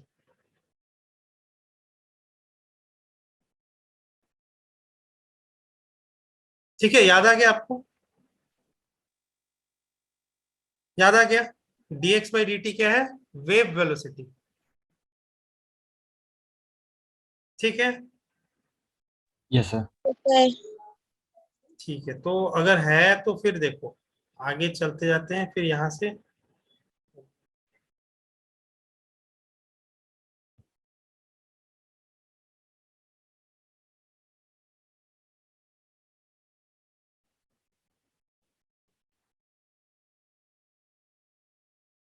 तो ये आई हमारे पास यहाँ से, हाँ ये आ गई थी। फिर उसके बाद हमारे पास ये सब आ गया था, तो dx बाई dt क्या बन गया? v बन गया। तो हमारे पास जो पावर का फॉर्मूला आएगा, ठीक है, पावर जो आएगा आपके पास वो ये आएगा। ठीक है, यस सर। यहां तक समझ में आ गया। अब इसके आगे स्टोरी एक और बनती है। क्या बनती है? ये तो पावर इंस्टैन्टेनियस पावर है, मुझे एवरेज पावर भी जानना है। एवरेज पावर क्यों भाई? मैं ये जानना चाहता हूं कि इस पॉइंट के अबाउट, इस पॉइंट के अबाउट, ये रहा स्ट्रिंग का, ये रहा x दूरी पे मैंने निकाला। इस x दूरी पे मान लो ये x दूरी पे है, इसके इस पॉइंट x से कितना एनर्जी ट्रांस, पावर मतलब energy per unit time flow किया होगा, यानी इसका एवरेज पावर क्या होगा। एवरेज पावर मतलब यानी एवरेज एनर्जी इतने टाइम में फ्लो कर दिया होगा, यही होता है ना। इतने टाइम में, अगर डेल्टा टाइम हम जिसको बोल रहे हैं, उस टाइम में अगर इतना एनर्जी फ्लो कर दिया होगा, वो कैसे निकाल लेंगे? वो पावर अगर हमें एवरेज पावर मालूम है तो डेल्टा टाइम टी के साथ मल्टीप्लाई कर देंगे, तो हमें मालूम चल जाएगा कि उतने टाइम में इसने इसने कितना एनर्जी फ्लो कर दिया अपना। ठीक है, तो एवरेज के लिए अब एक चिंता की बात आती है कि एवरेज के लिए अगर हमें निकालने जाते हैं तो फिर टाइम लेंगे क्या? एक कंडीशन आएगी। पहले हम इसको देखते हैं, डेल्टा ई निकालते हैं। एवरेज के लिए आप जानते हो ना, अगर आप एवरेज का ये चीज समझते हो ना कि अगर आपने 5 मीटर चला है एक एक मिनट में, तो आपका कितना होगा? ये इंस्टैन्टेनियस बताएगा या एवरेज बताएगा? ये अगर आपके स्पीड आता है तो, अगर आपने 5 मीटर चला है 1 मिनट में, अगर मैं बोल रहा हूं तो आपके पास क्या आएगा? ये बोलोगे 5 मीटर इन 1 मिनट, तो इसका हो गया 5 मीटर पर मिनट। अगर आपके पास निकाल रहे हो, ये एक प्रकार से एवरेज वैल्यू होती है। क्यों? हो सकता है कि सेकेंड मिनट में आपने पहले मिनट में 5 मीटर चला, सेकेंड सेकेंड मतलब 1 से 0 से, देखो 0 से 1 में आपने कितने चला? 0 से 1 में आपने 5 चला, इसके बीच में 5 चले, 1 से 2 के बीच में आप चले 10, और फिर 2 से 3 के बीच में आप चले ही नहीं, रेस्ट किया।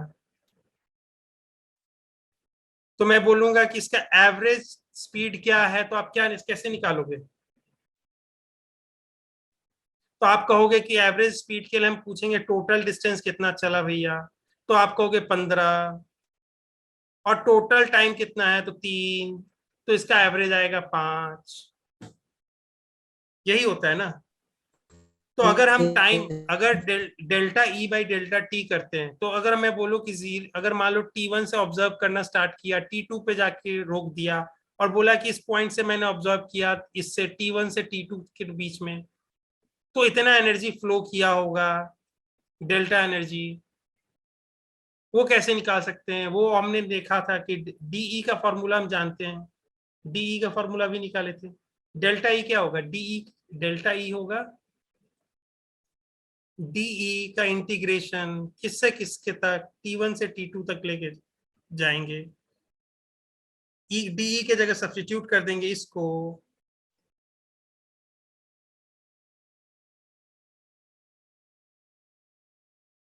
ठीक है। और फिर क्या होगा, ये चीजें आप इंटीग्रेट करोगे तो एक बाद में एक चीजें निकल के आती है, वो ये होती है, देखो यहां से देखो डीई आपने ये निकाला, ये चीज आपने समझ गए ना कि डीई हमें निकालना है, सॉरी डेल्टा ई निकालना है। तो हमें डीई अभी फंक्शन मालूम है कि नहीं, ये हमने निकाला है कि नहीं, ये वाला देखो। अरे यार देखो डीई अभी निकाले ना यार, ये डीई तो है, ये निकाला है, इसके जगह सब्स्टिट्यूट करेंगे, ठीक है। अब ये देखो यहाँ पे डीई आ गया आपके पास, इसको क्या करना है, एवरेज पावर के लिए आपको ये चाहिए, ठीक है। अब यहाँ पे जो आपके पास डीई आया था, अब इसको क्या करोगे आप, इंटीग्रेट करने की कोशिश करोगे, ठीक है। अब यहाँ पे क्या होता है कि इसका चीज याद रखना कि अगर अगर टाइम आप ले रहे हो तो वो जनरली बहुत बड़ा होता है, और वो इतना बड़ा होता है ना कि उसको हम क्या करते हैं, इसके टर्म्स में लिखते हैं, एन टाइम्स टाइम पीरियड। मतलब अगर किसी चीज का अगर टाइम पीरियड है, मान लो कि वो एक वेव क्रिएट कर देता है 0.1 सेकेंड में, तो हमारे लिए जनरली जो होता है ना कि हम ऐसे लेते हैं, बताओ 100 सेकेंड में कितना उसने किया होगा। तो ये 100 सेकेंड को क्या कर सकते हैं हम, अप्रोक्सीमेटली लिख सकते हैं n टाइम्स 0 टाइम 1, इसका जो टाइम पीरियड है। अगर मान लो कोई बंदा जो किया होगा वो 101 सेकेंड लेता है, ये भी अप्रोक्सीमेटली इसी टाइप से लिखा जा सकता है कि नहीं, n-0 टाइम 1। हाँ, पूरी तरह से नहीं सेटल डाउन होगा, थोड़ा सा टाइम इधर उधर चल जाएगा, लेकिन वो एवरेज उसके अंदर इतना एनर्जी कम होगा ना कि उसको मतलब माइन्यूट मान के छोड़ देंगे।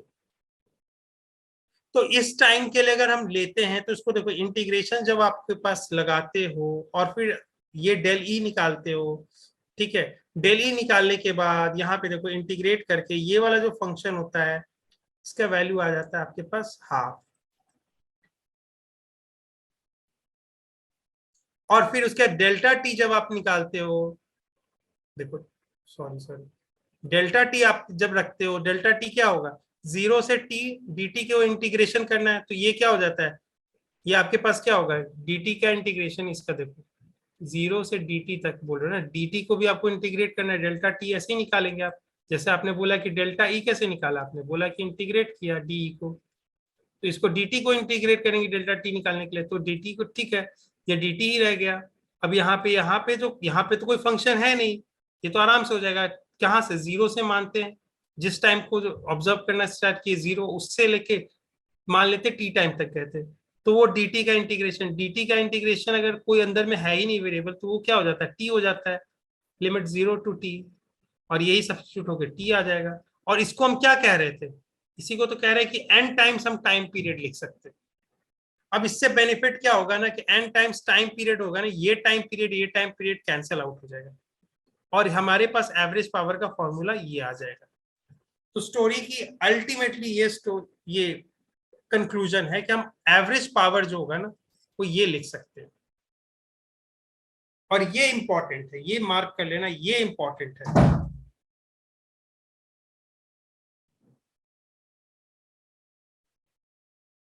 ठीक है, Yes, sir.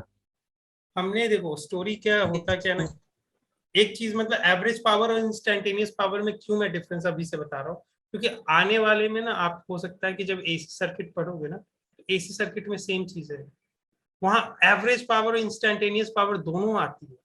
आपके पास V और I का फंक्शन दे देगा कोई, मतलब जनरली V का देता है, यानी जो हमारे पास EMF वेव सोर्स जो होता है, EMF सोर्स जो होता है वो कैसा होता है, इस टाइप का होता है, ठीक है। तो वहां पे क्या होता है ना कि अगर मान लो कि इस वहां पे पावर का जो फॉर्मूला लगता है ना वो होता है I टाइम्स V, और ये जो पावर आता है ना वो इंस्टेंटेनियस आता है।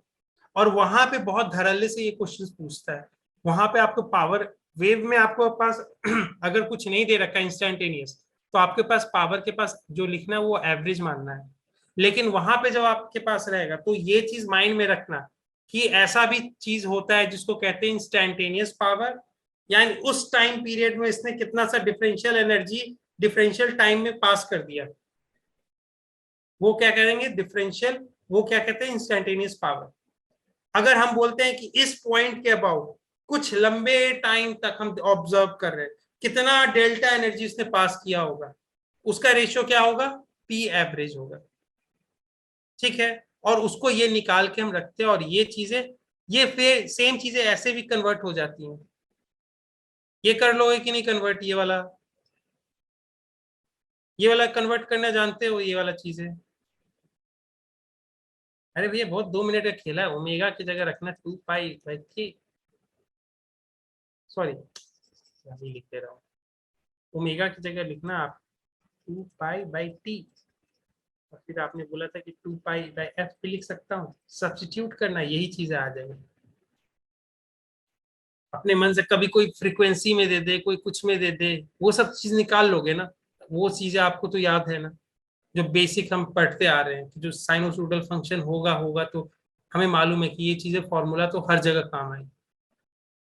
और ये जो चीजें हमने पढ़ी है वो किसके लिए, स्ट्रिंग वेव्स के लिए पढ़ी है।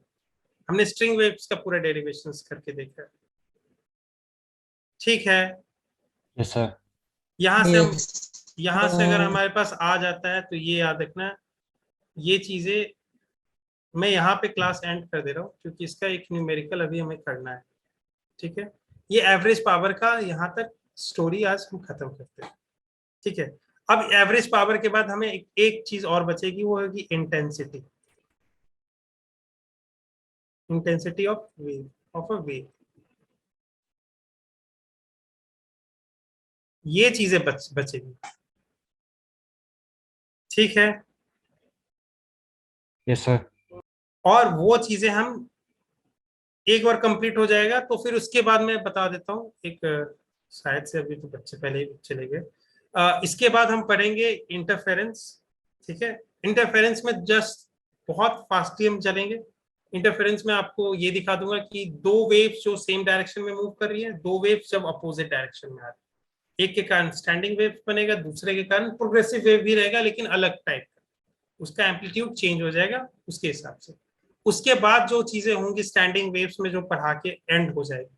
ठीक है, इसके बाद अब ये चीजें ना आप एक बार समझ गए ना, अब बस इसको अप्लाई करते रहोगे। साउंड में भी वही काम होगा, प्रेशर वेव्स कहते हैं यहाँ पे इसको वाई की जगह चेंज कुछ होगी, वहां पे आप देखोगे प्रेशर्स में या डेंसिटी में, ये फंक्शंस में दिखेंगे, लेकिन सब कुछ वहां पे आपको सब कुछ डिट्टो आते जाएगा और आप सीधे काम करते जाओगे।